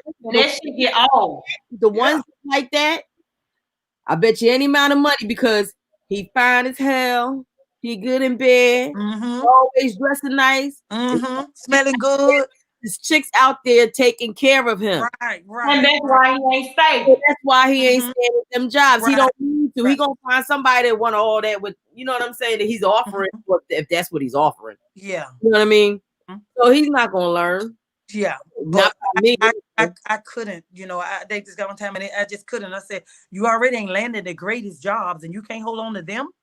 You're not landing. It ain't like you landing no great job where you bring more than 50,000 a year, but the jobs that you are landing, you can't stay at them motherfuckers and be safe. And then that nigga thought he was gonna talk to me any kind of way. No, nobody want to hear that shit. Never gonna keep a job. Everybody ain't trying to talk to you any kind of way. You know what? What You know what do you I learned, do? and then my experience, it's just me. I don't care. Just how I am. It might be wrong, y'all. It might be wrong. Okay. But a man pocket and his work ethic determine how much respect he gonna get from me. I'm sorry. It's so hard for me to respect a nigga that's sorry as fuck. If you sorry and shit and you can't keep no job and all that shit, it's hard for me. How I'm supposed to treat you like a king and treat you like this, whatever the fuck you want to be treated like, and I can't even expect you to provide. And even if you ain't in my household, you ain't got shit over there in your motherfucking household. Right. If you got one. If you even got one. So respect.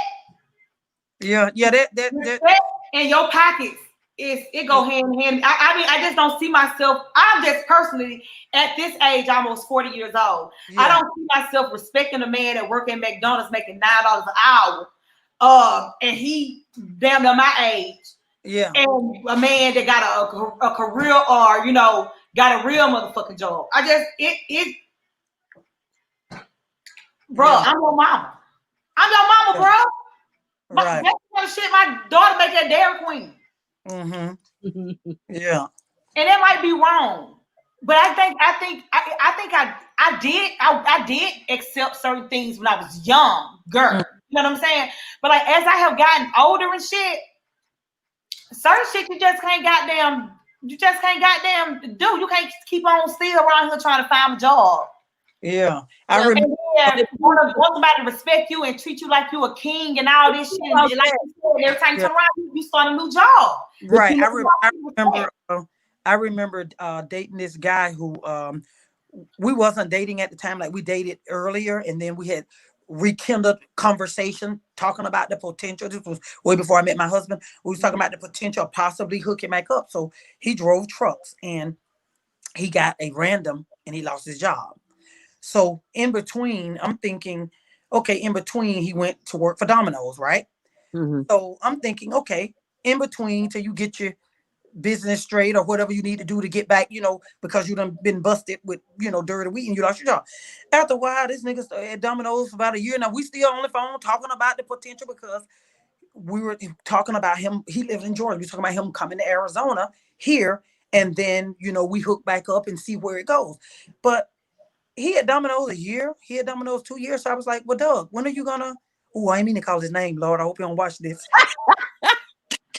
Hope you don't watch. But I was like, all right. I was like, when are you gonna try to find? His excuse was he wanted to stay at Domino's because they don't piss him. And I'm thinking, nigga, you think you finna come out here to Arizona with me working at Domino's? I can already talk to the manager. I could get a transfer, nigga. You want to? You gonna never move up to management because you want to get high. Yeah, he want to get a transfer from Domino's in Georgia to Domino's in Arizona. And I thought, are you serious? You're not finna transfer. I say, why aren't you? If you're gonna come out here, put in an application. You got a driving history, so if you clean yourself up, maybe find something in driving. Oh, well, Domino's don't do me no urine. They don't do me no urine. I said to myself, yeah, niggas like that.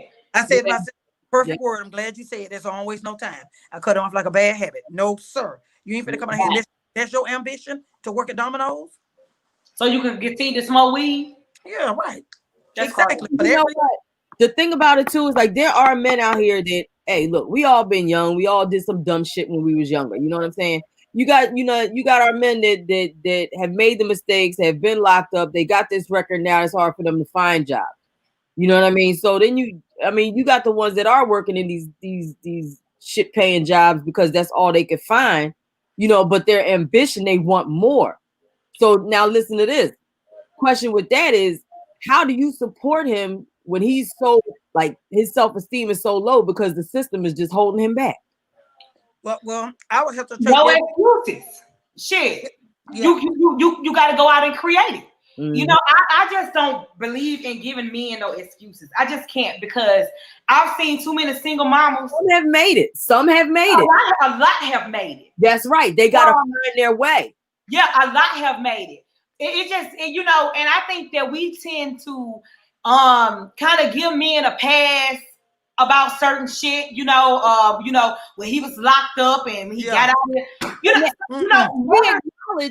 We acknowledge that.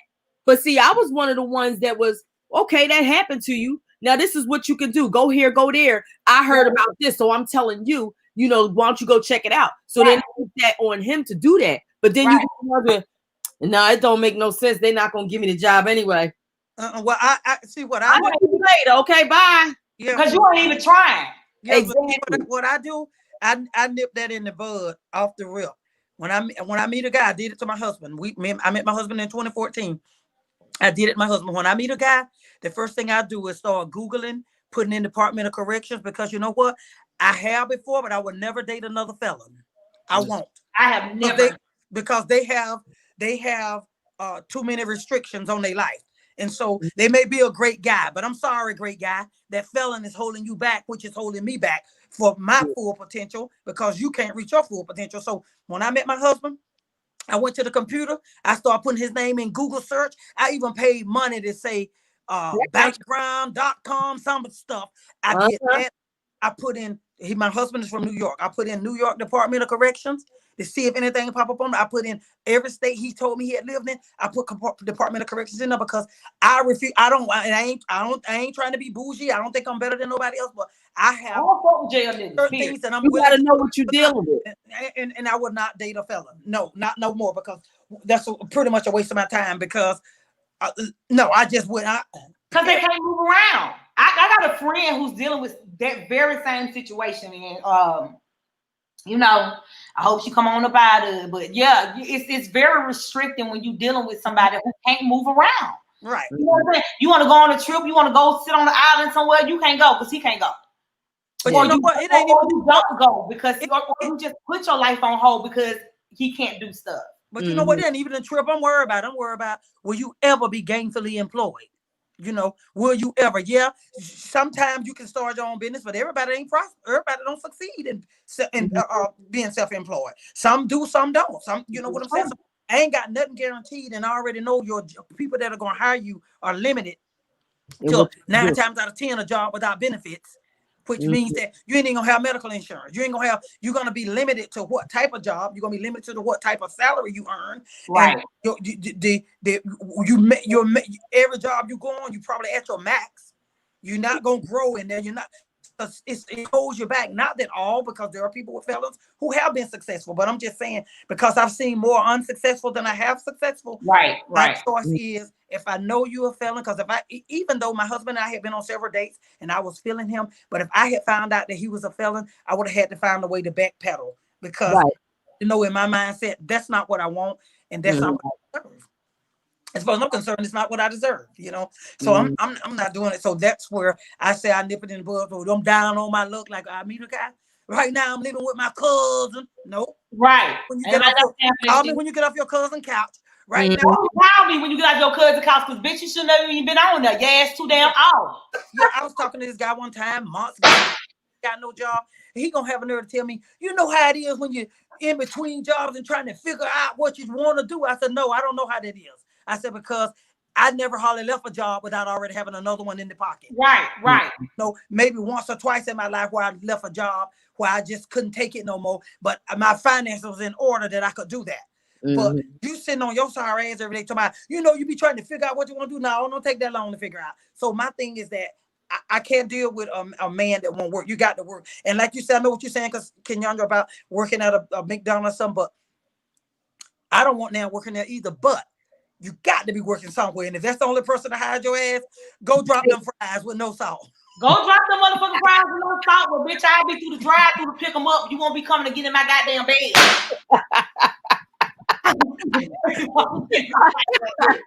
I did that shit when I was young. I ain't doing that struggling ass goddamn. But a goddamn like They're very and drive that bitch in the warehouse, whatever you need to do. Yeah, they're very limited. So you have to make, now I just wish I had the sense. The sense I have now, I wish I had these senses when I was about 25. Me too. 18, 19, I ain't care. I was just having fun. But about 25 was when my focus started to get thinking futuristically. Where you going? What you doing? What are your goals? I was about 25. And now I didn't have the sense I have now. If I had the sense I had now, oh my God, I'd be unstoppable. But you know what? You ain't supposed to have that sense then. You're supposed to be able to go through and live life and fuck up and because that's the only way you're gonna grow. You're right where you're supposed to be. You're right where I guess I can't help but think about where I would have been had I had the sense I got now. But thinking about, oh my God, look at the But think about this, Miss T. If you wouldn't have never went through the type of shit you went through with them relationships, you wouldn't have never knew that when you met your husband. I'm not gonna say everything. He was everything because he wasn't all the shit that you already dealt with. Yeah, right. So I used to sit back and be like, I don't regret it. I don't regret going to jail for stealing and none of this shit. You know what I'm saying? I don't regret going. I don't regret and I went a lot of times. I don't regret. You know what I'm saying? I don't regret nothing. Even as far as things I went through, do I wish it wouldn't have happened to me? Yeah, even being molested and all that shit. But do I regret my life experiences? No, because God, I had 3 daughters coming along behind me, and it was certain shit that I needed to go through to be able to move around with these goddamn girls. Yeah, you know what I'm saying? So it's just like, it's. I believe that because a question's been put to me lately. Oh, why didn't this happen before? And if we could have just this, that, and the other, then I'm like, it wasn't meant to be. You know what I'm saying? It just wasn't in the cards. Yeah. And even if we, was to hang out then, we might not be hanging out now. Yeah. It's like everything happens for a reason. Yeah. And I was just telling my cousin this the other day that even the bad things happen for a reason. You got to find something positive in whatever that just happened that just fucked you up. You got to find something positive in that. You got to learn the lesson from that. Because when that situation arises again and you foresee it coming at you, you're going to be like, whoa. I've been through this before. Hold up. I'm not going to approach it the same way as I did before. You know what I mean? So it's everything happens for a reason. And I try not to think of what I would have been or would have. Is what I could have been. Like, in other words, it could have been worse. Right. You know what I mean? Yeah. Lots of times we sit and we harp on what we could have been. Oh, it would have been this. I would have had this much money if I wasn't helping everybody in the world. Yeah. Right. Yeah, it's true. But then I wouldn't have had some of the experiences I had. Right. You know what I mean? So it's just I take each day as it comes and try to make the best of it and just pray don't nobody piss me the hell off. Yeah, I think I might have said this on your show before, Kenyandra, that I asked my husband one time, I said, where have you been all my life? And he said, getting ready for you. And that was powerful to me because I thought that's powerful because you may have not been ready for me because, see, I don't take no shit. So you might have been at a point in your life where you wasn't the man that you are now. Right. And then at the time, my husband is equally, he a family man, he about family. And back when if I met him younger, I was still clubbing. And I don't think he would have been somebody who want a wife or a significant other in the club every night. Right. And he ain't no person that was going to be there every night. Maybe we could go out sometime. Right. But I don't think I would have been the type of, back then, might not been the type of woman he was looking for. So that made complete sense to me when he said, because guess what? You were also preparing yourself for him. Right. Mhm. Right. You know, it's the same thing, and that's why when y'all met each other, you know, it was what happened because y'all mirrored each other. Mm-hmm. Yeah, that's You true. know what I'm saying? And then back up to one other thing, what Carla said when she said what I could have been. And she's so right, because I think about when I was 16, 17 in my weed smoking days, and me and my sisters and some of my girlfriends who smoked weed, and we had this older guy that would get it, you know, we get him the money. He go get us a nickel bag. Back then, nickel bags like 5 weeks, a damn bag. Okay. And so I remember he tried to offer us crack one day. And me and Oh, looked at each other. He was like, y'all think y'all like weed, y'all like this better. And I think about, and me and my sister talk about this day. We talk about what if we had, me and her looked at each other and said, I don't want that. And I said, oh, Renee, just think, because back then that was when crackheads was chicken heads was in style. They called them chicken heads and crack. Had we took that one hit, I told my sister, I said, we would have been crackheads. I said, we probably would have been dead or ate up with HIV. Or beat up so bad where them drug dealers beat you up for getting their dope and not paying them. And I told her, I said, oh my God, our life could have been so different. I said, but by the grace of God, we were 16, 17. And this guy that always would get our weed, we trusted him because he was always the guy to bring our weed. But this particular time, he was sitting on the church ground with a can with it bent up with holes in it. And he was sitting there smoking crack on the church ground. And he said, Renee and Tanya, come here. Come here. We was walking by the church. And he was in the backyard of the church. And we walked up there and we thought he was calling us to hit this little joint. Y'all try this it's better here. And then we looked at that can and they was like, and we didn't know that much about crack at the time to know, right? Because I'm gonna be a crackhead. Crack was just coming out. This was like in the 80s, it was just coming out. And we both was like, no. And then I looked at my sister and she looked at me and we was like, and we didn't do it. And we never did. And I thank God today because my life could have been like what she said. So different. Yep. Yeah. It could have been so different. That remind me of DMX. I was watching an interview that he just recently did, and he was talking about how his manager introduced him to crack at 14.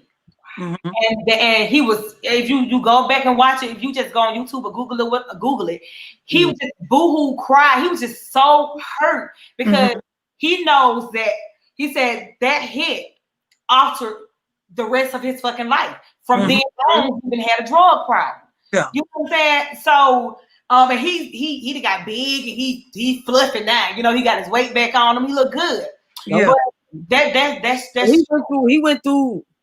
he went through a lot, and a lot of us went through it with him because we got some DMX. I love me some DMX. You know, make me cry. Look, I want to sit here and bark right now. So that one, hold up. That was a puppy bark. What was that? Your life could have took so many twists and turns, you know. Our life could have been so different. So that's why today I thank God and I praise God for, I don't have a perfect life, and you know there are other things I want in life, but overall I'm good. You know, I have a warm, cozy home. I have a decent vehicle that's dependable. I can go in my closet and put on what I want to put on. If me and my husband take a trip, we can just take it. And you know, life ain't perfect, and I'm a long way from being rich, but we're comfortable enough that we don't have worries hanging over our head every day. And I give it all to God that my life could have been so different. I look at homeless people sometimes and my heart go out to them. I can't pass one and not feel something. Because everybody's situation is different. Yeah. You know what I'm saying? Like we all, even we all may go through the same singular, you know, trial, but we all handle it differently. Yeah. You know what I'm saying? So it's like, you know, the best thing you could do is try to wake up happy and try not to let nobody steal your joy and just keep it moving. You know, thank God for the small things that some people think, no, there's some very small things I thank God for. Sometimes I wait to the grocery store and I think about the goodness of it. And I say this because I'm not a holier than thou person. I'm not in the church every Sunday when they're hooping and hollering and screaming and playing like you're faint so you can open your legs for the pastor. Ooh, you better come on in and tell the goddamn. She brought it right back to the beginning. But at the same time, I love God just as much as the people up in the church hooping and hollering love God. And I know that for the way my life is set up, I know it ain't nobody but God, you know. I know that, but I don't have to talk about it all the time. And every time you see somebody, praise God, hallelujah, you know. Sometimes people think, and then when you talk about God, like I'm talking about God now, there may be somebody out there who know my past, that know I used to club and hang out and drink and smoke. And they may be, look at, look at her. Now she want to play saved. Well, I ain't playing saved. I'm just saying that I know the goodness of God. I'm still human. I still make mistakes. And am I a sinner? I still sin. But at the same time, I have a my personal relationship with God, and nobody else needs your to own. It's your own. Because you know what, I ain't where I ought to be, but I ain't where I used to be. Then I feel like I grow in God, and I'm growing in God on my own, and I'm not growing in God because somebody's shoving it down my throat, or because of church, and I want to fit in with the church people, with church people and them. You know, it's personal experiences that I have to say, God, you know, I asked you for that and you gave it to me. And, you know, and let me tell you this real quick. I know we got to go, but I got to tell you this story about my husband. When my husband got a divorce, he moved to Arizona with his daughter till he could get a job and get on his feet and get it together. Right. So he kept a little diary of everything that he was praying and asking God for. So when he first got here, he had a really hard time finding a job. He was like, it was unbelievable. It was like nobody would hire me. And he said, I was just having this hard time getting a job. So he kept a little diary of the things that he asked God for, right? So one day he went to work. We were dating. We hadn't got married yet. He went to work and he had left his briefcase here at my house. Of course, I went in and started rambling. Diary that he kept. And I was looking at the things he asked God for. He was praying, asking God to bless him with a job. Lord, if you could just bless me with a good job. Lord, he was talking to God, like writing it, talking to God like he was talking to a person. Yeah. Come back on that calendar and say, got the job. Thank you, God. You know, he acknowledged God every time you did it. Then he asked God to bless him to get his own place because he was ready to leave out of his daughter's house and he was trying to get it together. He wrote that in the book. And then when God answered that prayer, he would come back and acknowledge it and say, thank you, God. Got my apartment today. Got my keys today. Then his next thing he asked God was, bless me with a good woman. And then we met, of course. Period. And I know that's right. He came back to that diary and said, went on a date. Date went good. He kept little notes about the first date went well. And he kept that diary. And then he thanked God for blessing him with a good woman. And one day we was having a conversation. He said, baby, I know God is real. He said, he gave me everything I asked for. And I said, I said to myself, I already know because I read your diary.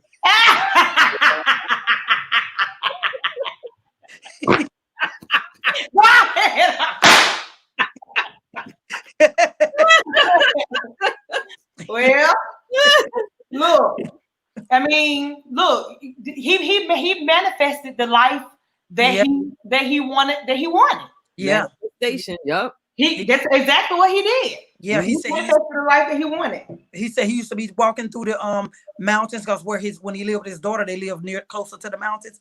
And he used to walk out in the desert on the mountains. And he said, I would talk to God like I'm talking to a human being and telling God what I want and telling God what I need. That's how you talk to the spirit. Listen, he put it out there, he put it to God, he put it out there to the universe. And everything, nature, everything was listening to him. Yeah, and everything fell right hand. And when I look back at the diary and seeing the way he would, every time he got, I can say, I got my job. Thank you, God. Like, just like he would come to you and say, thank you, girl. I got that job. And he would, and I was like, wow. I was looking at the rapport back and forth where each time he asked and when he got it, he came back and said, thank you, God. I got my keys today to my apartment. Thank you. And then he prayed for a car because his car broke down when he got here. He prayed about that. Thank you, God. When he got the keys. So everything he asked for that he wrote down, it manifested, you know, it did. Write it down, make it plain. Yeah, he did everything he asked for. So that's why I say from experience and sharing his experience and my own experience, I don't have to go up in the church and listen to the preacher tell lies and he fucking Sally Sue, Mary and Jane. his and Henrietta. Get Henrietta too. And John. Don't leave my Mikey. Don't leave my Mikey because Mikey people and all that shit with his back straight. Fuck everything. I don't feel like I have to fit in the norm to be for me to love God and have a relationship with God because I'm not there every Sunday and falling out and giving the church all my money for the preacher to ride around here in a Lamborghini and somebody else riding in a car that they have to stop every block and pour water in it. It's just walking. Yeah, can't even get on the bus.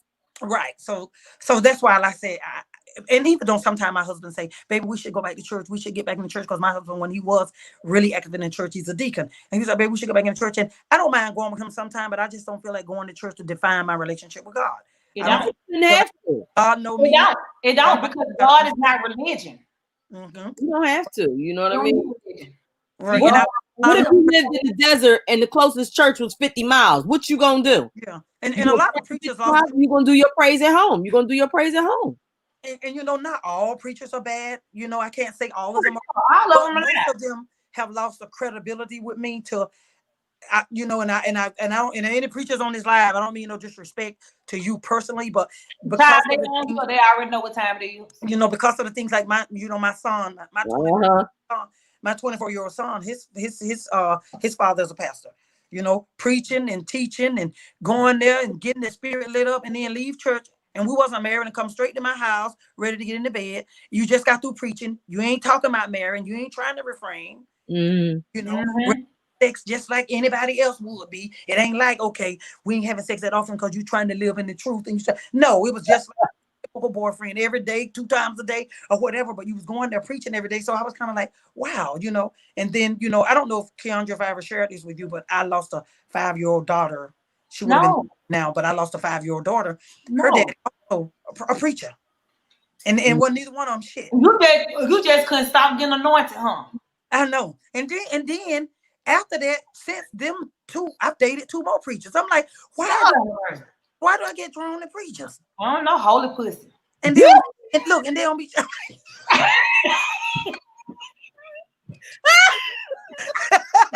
was immaculate. What you mean holy? It was immaculate. Ooh, I'm immaculate.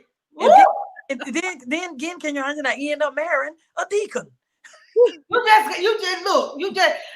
just ain't got a spot or a wrinkle, do you?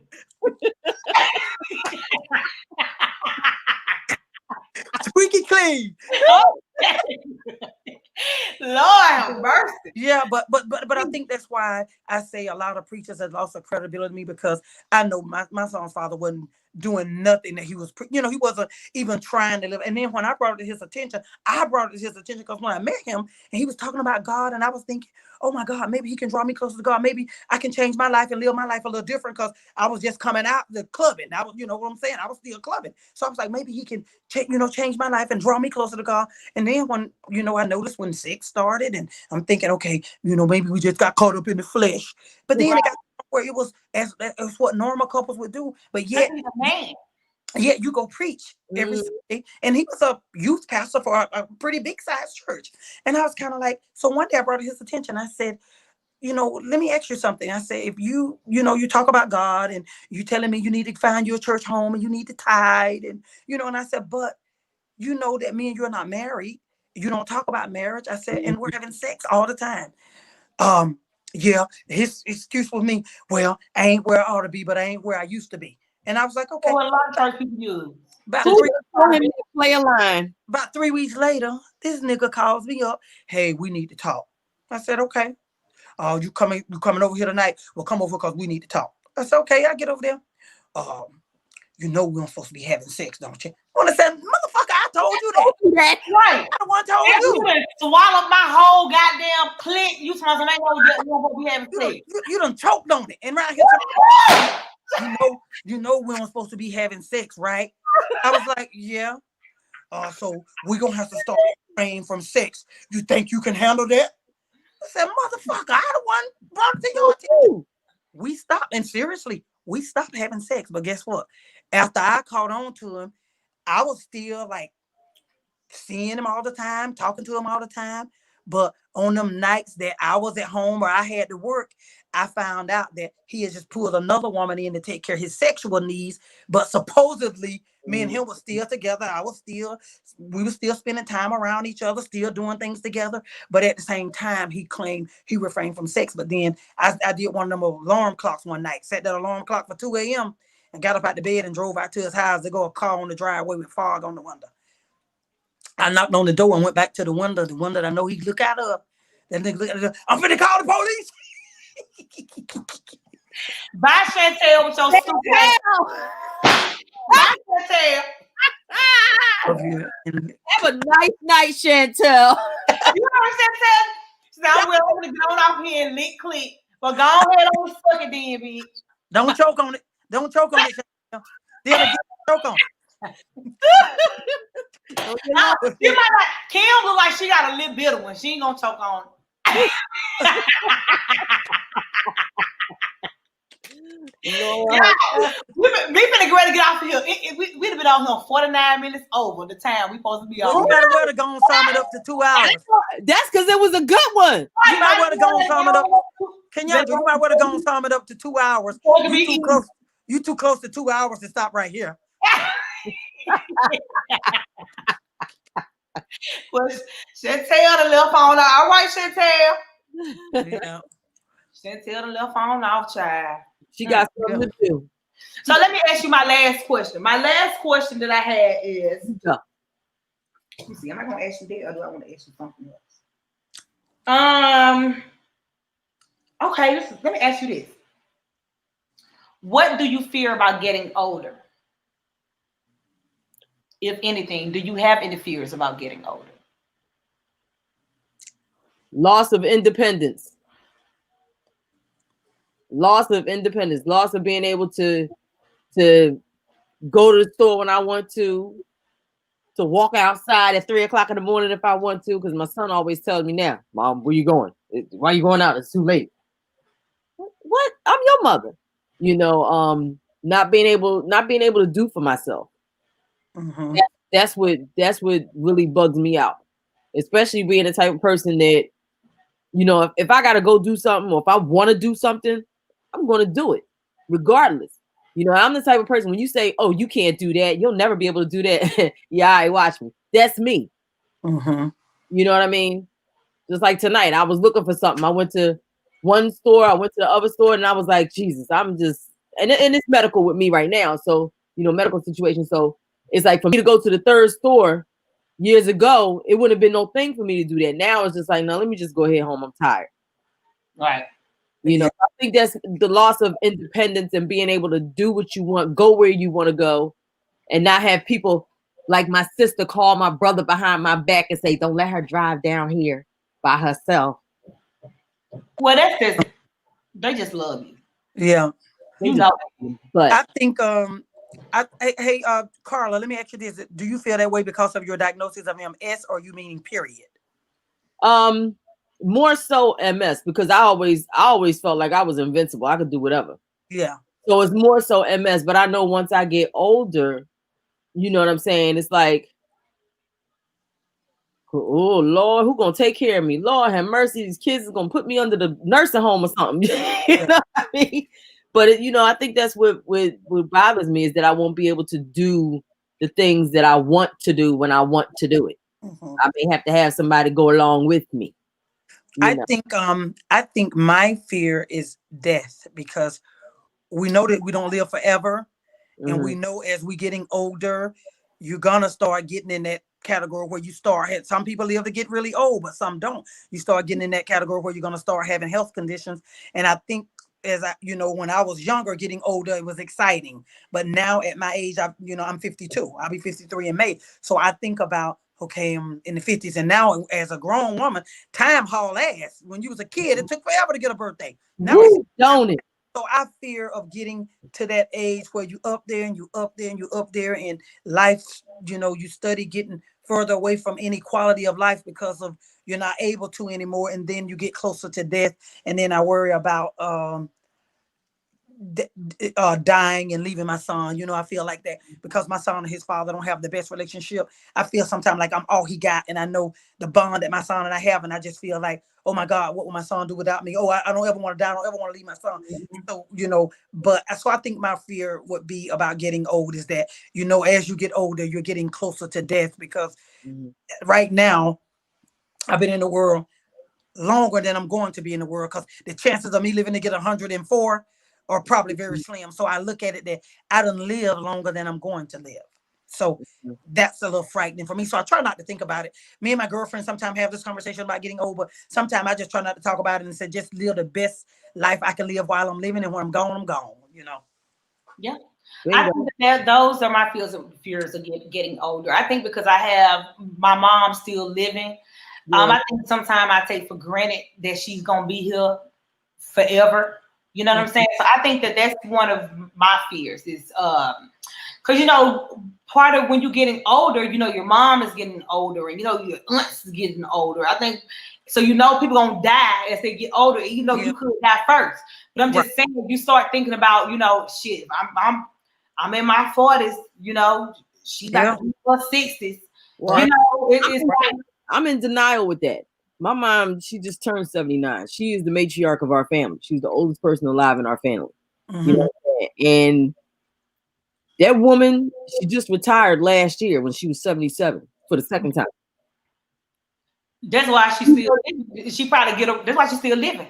My 2.5-year-old grandson is her best buddy, and that little he crazy. Okay, but it keeps her busy. Mm-hmm. You know, so it's like, you know, I pull a lot of my strength from my mother. My father's been gone since 2012. You know, he was the evil one that everybody tells me I'm just like when I'm mad. But you know, but my strength I pull from my mother because I see her keep going. She keeps going. She keeps going. You know what I mean? And I try not to face the fact that one day she's not going to keep going. Yeah. Like I don't even want to think about that because I know that day nobody better not piss me off that day. Yeah. Right. And you know what's frightening too? Yeah. You know another thing that's frightening? To know we only get one life. Yeah. When it's gone, it's gone. And as beautiful as your life may be, or may have been, or could be, you get one. And when it's gone, and you can't come back and get a second round of it. You know, there's a lot of things. If you can come back and get a second round, it won't be of this exact same life. Right. That's why I don't believe we get a second round though. I think when we gone, we gone. I ain't died yet, so I don't know. That's why that's why you know, but we know from biblically that, you know, you were born and you live through this life and you die. And then you go and you go on into resurrection. Is, you know, if we're speaking biblically, you go to resurrection. So, which means that you're not coming back. So it's almost like this gift that is so precious, but I don't get but one of them. And that's why I don't understand when some people don't make the best of it and stay in miserable relationships and miserable marriages, and you waste all that time. Because I look back at some time I have wasted with sorry niggas, and I think about all that precious time, them years I threw away with someone that meant me no good. So but that was building you as a woman. But that's because you have not reached your own personal enlightenment. You understand what I'm saying? That moment where you just like, you might be sitting still, shit. You could be 20, you could be 17, you could be 30, you could be 55.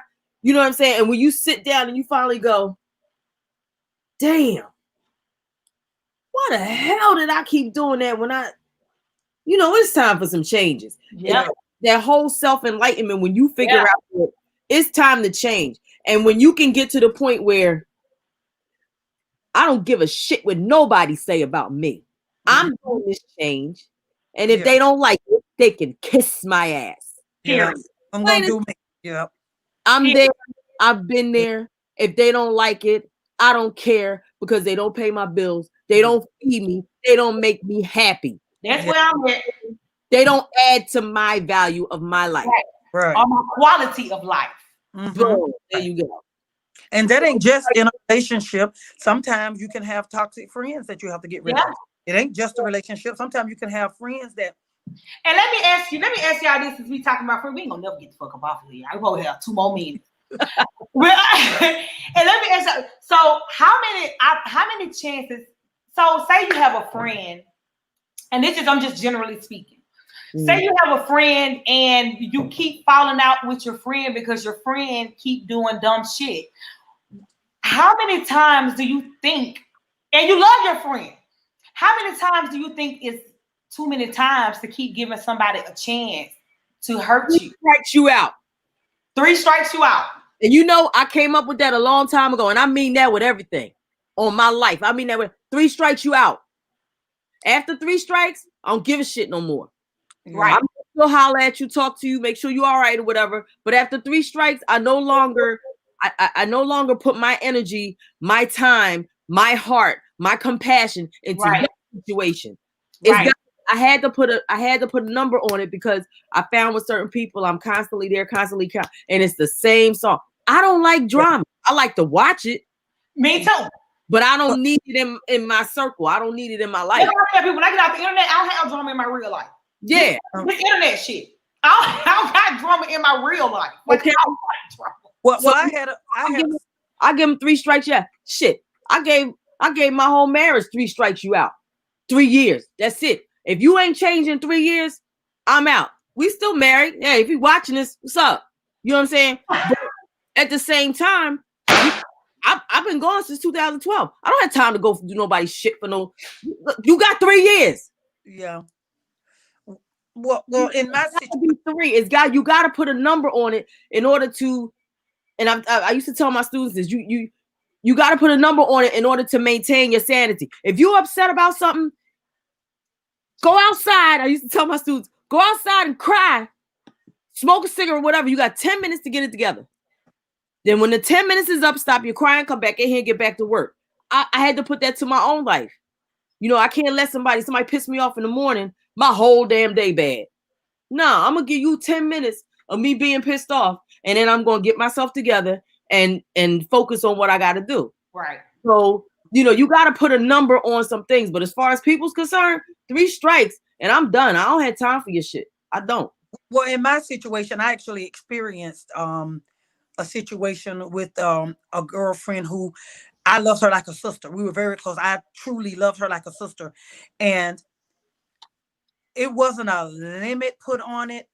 When I had enough, I knew it. And that's when I was able to walk away and not look back and not feel bad about it. There's times I thought about walking away, but I knew I loved my friend and I knew I loved her like I love my sister. And so and the thing she did was cross me was that she accused me of her boyfriend because he got upset with her and he told her, she called herself breaking it off with him. And when she broke it off with him, he told her, oh, you think you're doing something to hurt me? Now I'm talking to your friend that's a nurse. Supposedly, at the time, I was her only friend that was a nurse. So she called me and invited me to her sister's house for a party. And she and the guy was there. So I went to the party, and back then, this was, like I said, these were my weed smoking days, and her boyfriend smoked. She wasn't a smoker, but her boyfriend smoked. So I don't know now. I'm the only one in the dark. I don't know that this guy done told her this, and I don't know that she's believing him, that she's thinking I got something going on with her boyfriend. And then, like I said, it hurt so bad because I looked at her like a sister. So I noticed that while we at the party and everything, you know, her sister was like telling her, get Tanya a drink.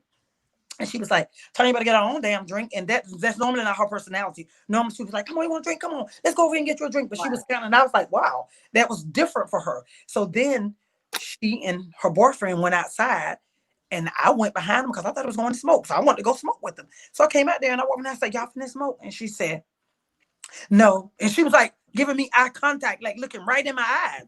So I was like, what the heck? So I'm thinking, is she drunk? What the heck? And so she was like, no. And I was like, oh.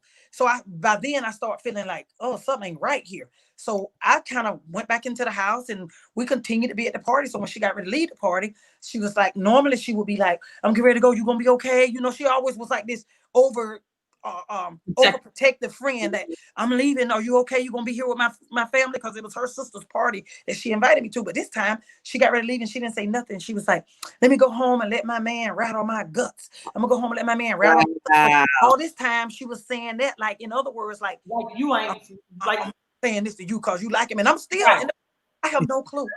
So I leave the party. You had no clue. I had no clue that I was going on. So I leave the party and I go home. And it started pouring down with rain. I get home and get in the middle of my bed. This is another time that my son was at my mama's house when I should have had my ass home with him. But my son was at my mother's house. So I came home from the party. I went home and got in the bed. About 4 o'clock in the morning, my phone rang. It was her. So I said, hello. And she said, Tanya. I'm going to just make up a name in case if she watched this. I don't want to know. I'm putting her business out there. But she'll know anyway. But she said, Tanya. And I said, yeah. And I'm half sleeping. She said, I'm making up this name. Charlie. She said, Charlie said, come get him. And I said, huh? Charlie said, come get him. And I said, come get him. And I'm thinking, because put the icing on the cake, it was a married man that she was messing with. This guy had a wife at home. So I'm thinking they done start fighting and he need a ride to his car because it's raining and he done parked his car around the corner. And I'm thinking, if she said, come get me, because I wasn't thinking, I supposed to have something going on with this dude. I'm thinking you mad with him and y'all fighting and you won't take him to his car and he need a ride to his car so he can go home. So I was like, what happened? I said, you must think we won't give him a ride to his car. No, he said he was screwing around with one of my friends that's a nurse, and you the only friend I got that's a nurse. So y'all can do what y'all want to do. Y'all can fuck up. She just went out, but I get my money off the top. And she went there with me, and I was like, I cried like a baby in the middle of my bed because I could not believe that. But you know what? I continued to be her friend because I loved her. It had to wear down. I loved her, and when we started back talking, because I did love her like a sister, it's kind of like you don't fall out for real with your sister. You know, y'all may fight or whatever, but that's your sister. So after that, she did call me and apologize, and she did say, "I'm sorry, I was drinking," and I should because I cried like a baby. I couldn't believe it. I said, "You mean to tell me you believe that? You believe it?" And I was just tears on the phone. And then I said, "Put him on the phone," because I wanted to tell him, don't ever do that again, because you trying to make her jealous, but you lying on me, and look what you caused. And then she was like, get the phone. He wouldn't get the phone, and then they went to fighting or whatever, and they hung the phone. I laid in my bed and cried like a baby for about an hour, because I was like, she actually accused me of this dude, and it was never nothing like that. And so, and he ain't even her man. Right, so she did call me and apologize, and I love you, and I'm sorry, and she cried, and we cried on the phone together, and we still continued to be friends. Then another time, I feel like she crossed me, and maybe some people would have a problem with this, but if you know me, you got to know me. And she know me, you know I'm not that kind of a woman. But her and this other guy done broke up, and she met a guy and they got married.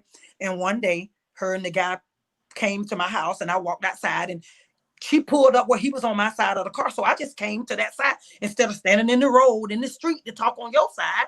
I just came to her husband's side of the car and sat there in the car when I'm talking to them, because if I went on her side, that means I'm standing in the road where traffic is going. And he had on a blue silk shirt. It was a nice shirt. And I said, Kenny, I like this shirt. And I touched the sleeve. I didn't touch his arm or nothing. I touched the fabric because it was a silk shirt. And I said, this is nice. And I touched the fabric. And she said, get your hand off my husband. And I was like, what? Damn. You know, I'm like, wow. I still continued to be her friend, but it finally got to the point where I couldn't be her friend anymore. I couldn't. She said something that I thought, this is enough. So she ended up, after all of that, she ended up divorcing that guy, and she ended up marrying my brother that chased her for years. And she always told him, you like a brother to me. No. Tanya like a sister to me, and you like a brother to me. So she would never talk to my brother because he was my brother. But she ended up marrying my brother. And then one day her and my brother had gotten into it, because my brother my mom had became bedbound. My mom had lost her health and became bedbound. And my brother, that particular brother, he gonna see about his mother. He don't give a damn who, what, when, where. He gonna see about his, especially his ailing mother.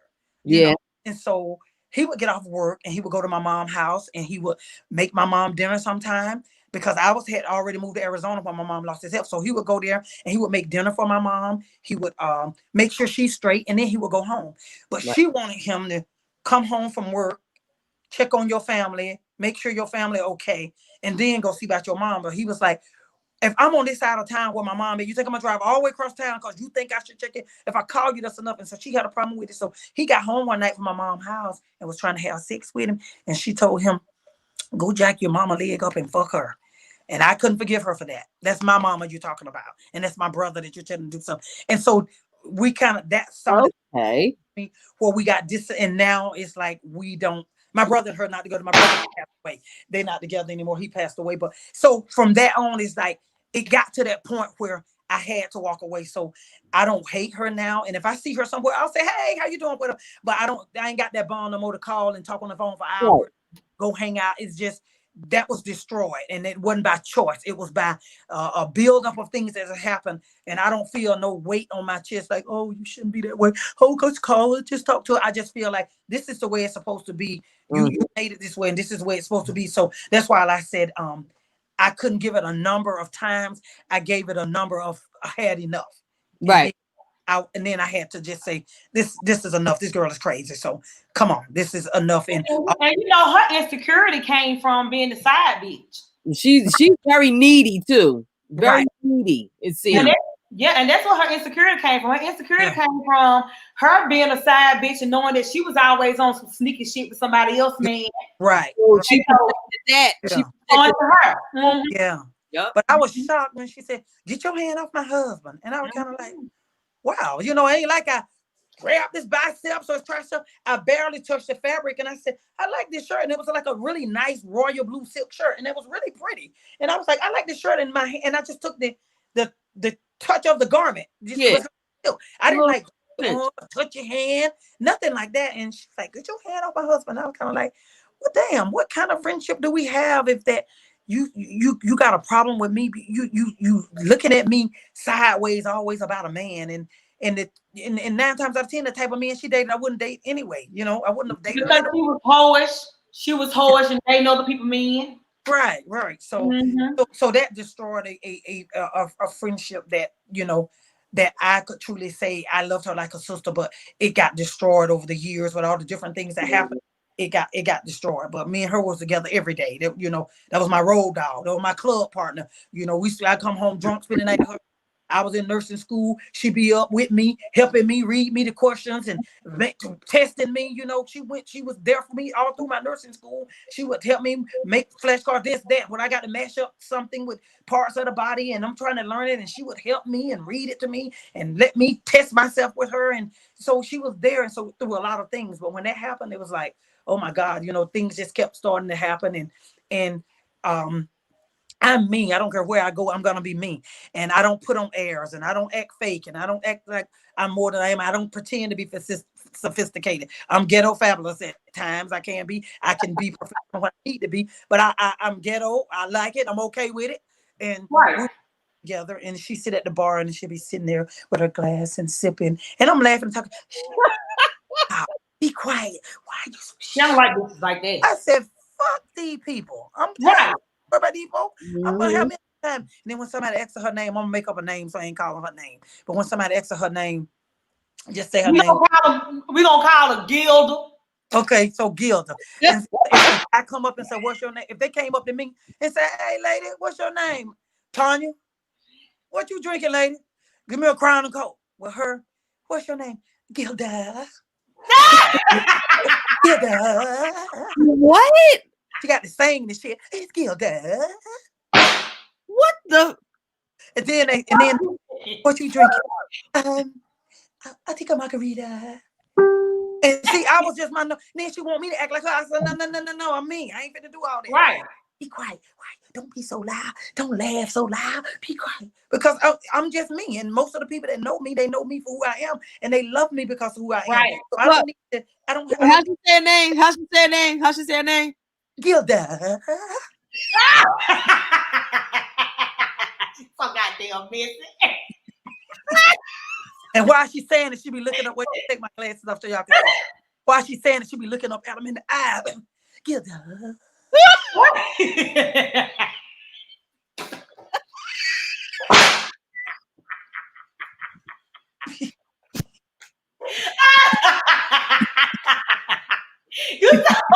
You so messy.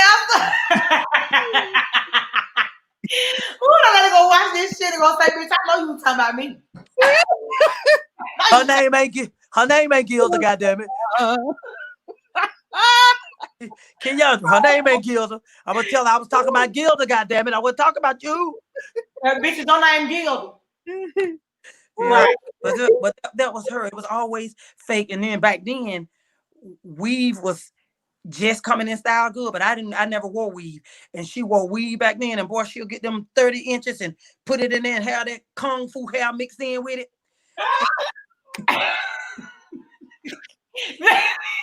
She waiting for you to say something so she can goddamn laugh. She had a damn kung fu hair mixed in with that bone straight.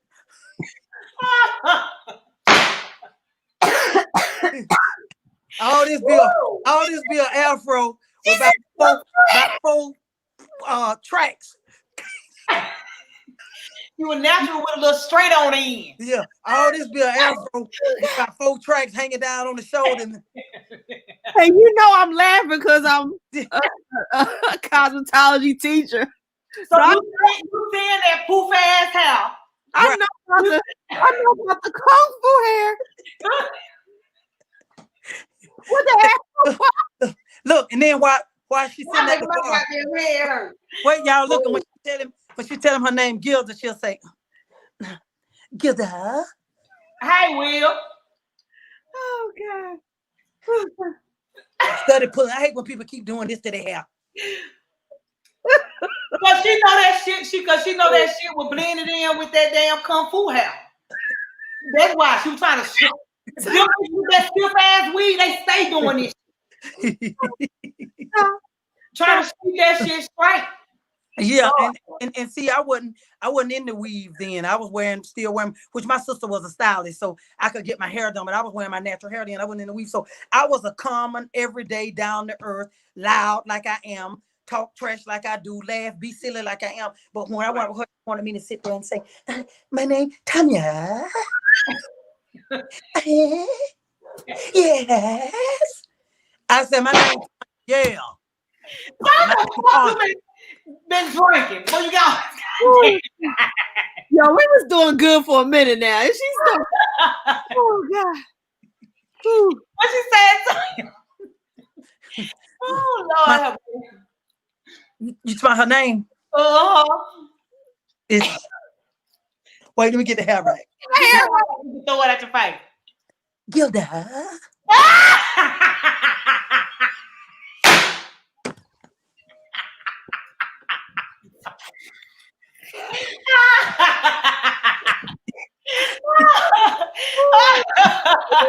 You so damn silly.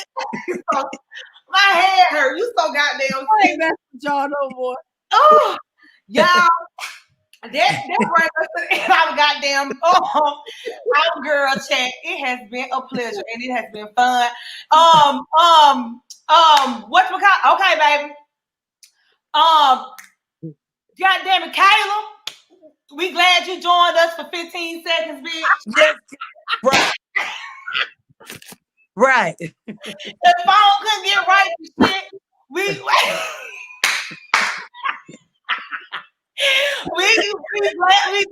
grateful and we thankful for the whole 15 seconds that you gave us before you gave us the blackout screen.